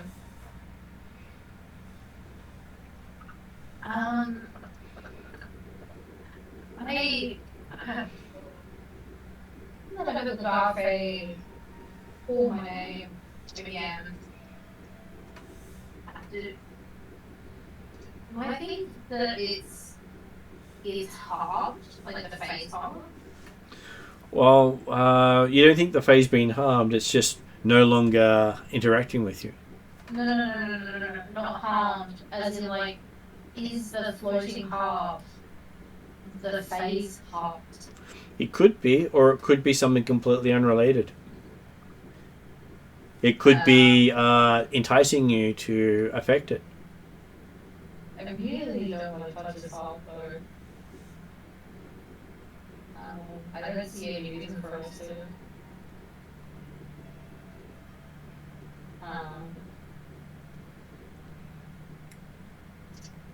To do anything good at the moment.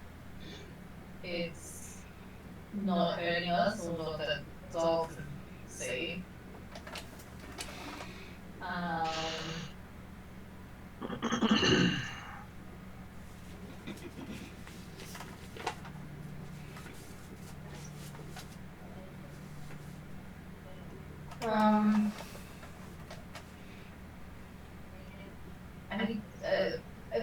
Am I walking up the stairs with everyone else? Or Well, you're the only person who's walked up the stairs is Cheval.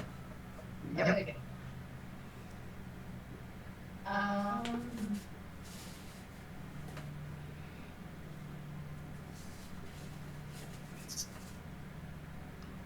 I will follow the paladin for now. Okay. You start heading up the stairs. So, Imni, Yodri asked the question about, is everyone feeling the heartbeat? And Zal said, no, and just walked up the stairs. Okay, I'll see. I'm not feeling it. You do feel that your heart beating is one with the crystalline heart. Oh, do I? You do. Oh. Glad I didn't shoot at it then. I guess I'll just follow though. If she's going up the stairs.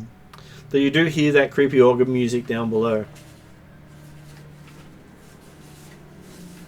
So, who hears the organ music at this stage? At the moment, Not Zal. Not Zal. And not Cheval?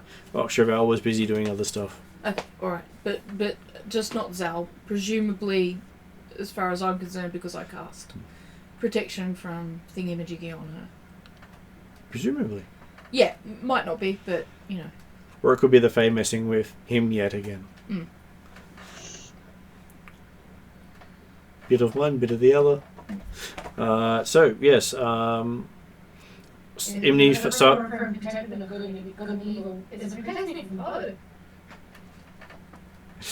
so Zal starts heading up because it protects you from Celestials as well as Fae. Yeah. So, Thyla's up next. I'm gonna say, hey guys, can we just stop for a moment and just like some of us can hear organ music, some of us our hearts are beating in line with the this thing here, some aren't. I just wanna, like, are we going up to explore more, or is Chevalier going up to stab things? Because I don't want you stabbing that heart if it might hurt us, because our hearts are in sync with it. I think that's about all I can think of. Mm-hmm. Zal will kind of, if he can, look back, really interested in the fact that you just said, or he looks to me interested in the fact that you just said you just read all the music. Yeah, and some of us can, some of us can't, and you know. Well, as far as you're aware, Zal's doing it on a card. Yep. Do you want me to dispel my protection from good and evil, and if you're subject to the Fae guy, you're subject to the Fae guy? I presume I will have to wait for my answer on that one. Yeah. So, as you make that determination, I will say we'll end the session there on that cliffhanger. Yeah, you know I'm not going to remember any of this next fortnight. I'm going to forget all of those questions and statements that I made. But I can see that Yodri is obviously concerned because we don't know for sure what Cheval's doing as she goes up those stairs. She could be going up there just to explore, but she's also a paladin, and that heart is not necessarily good. So...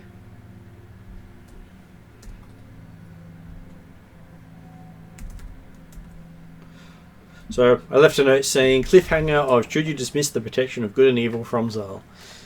as well as what is Cheval's intentions, because Yodri was asking that as well, so I figure it wouldn't hurt to reinforce our...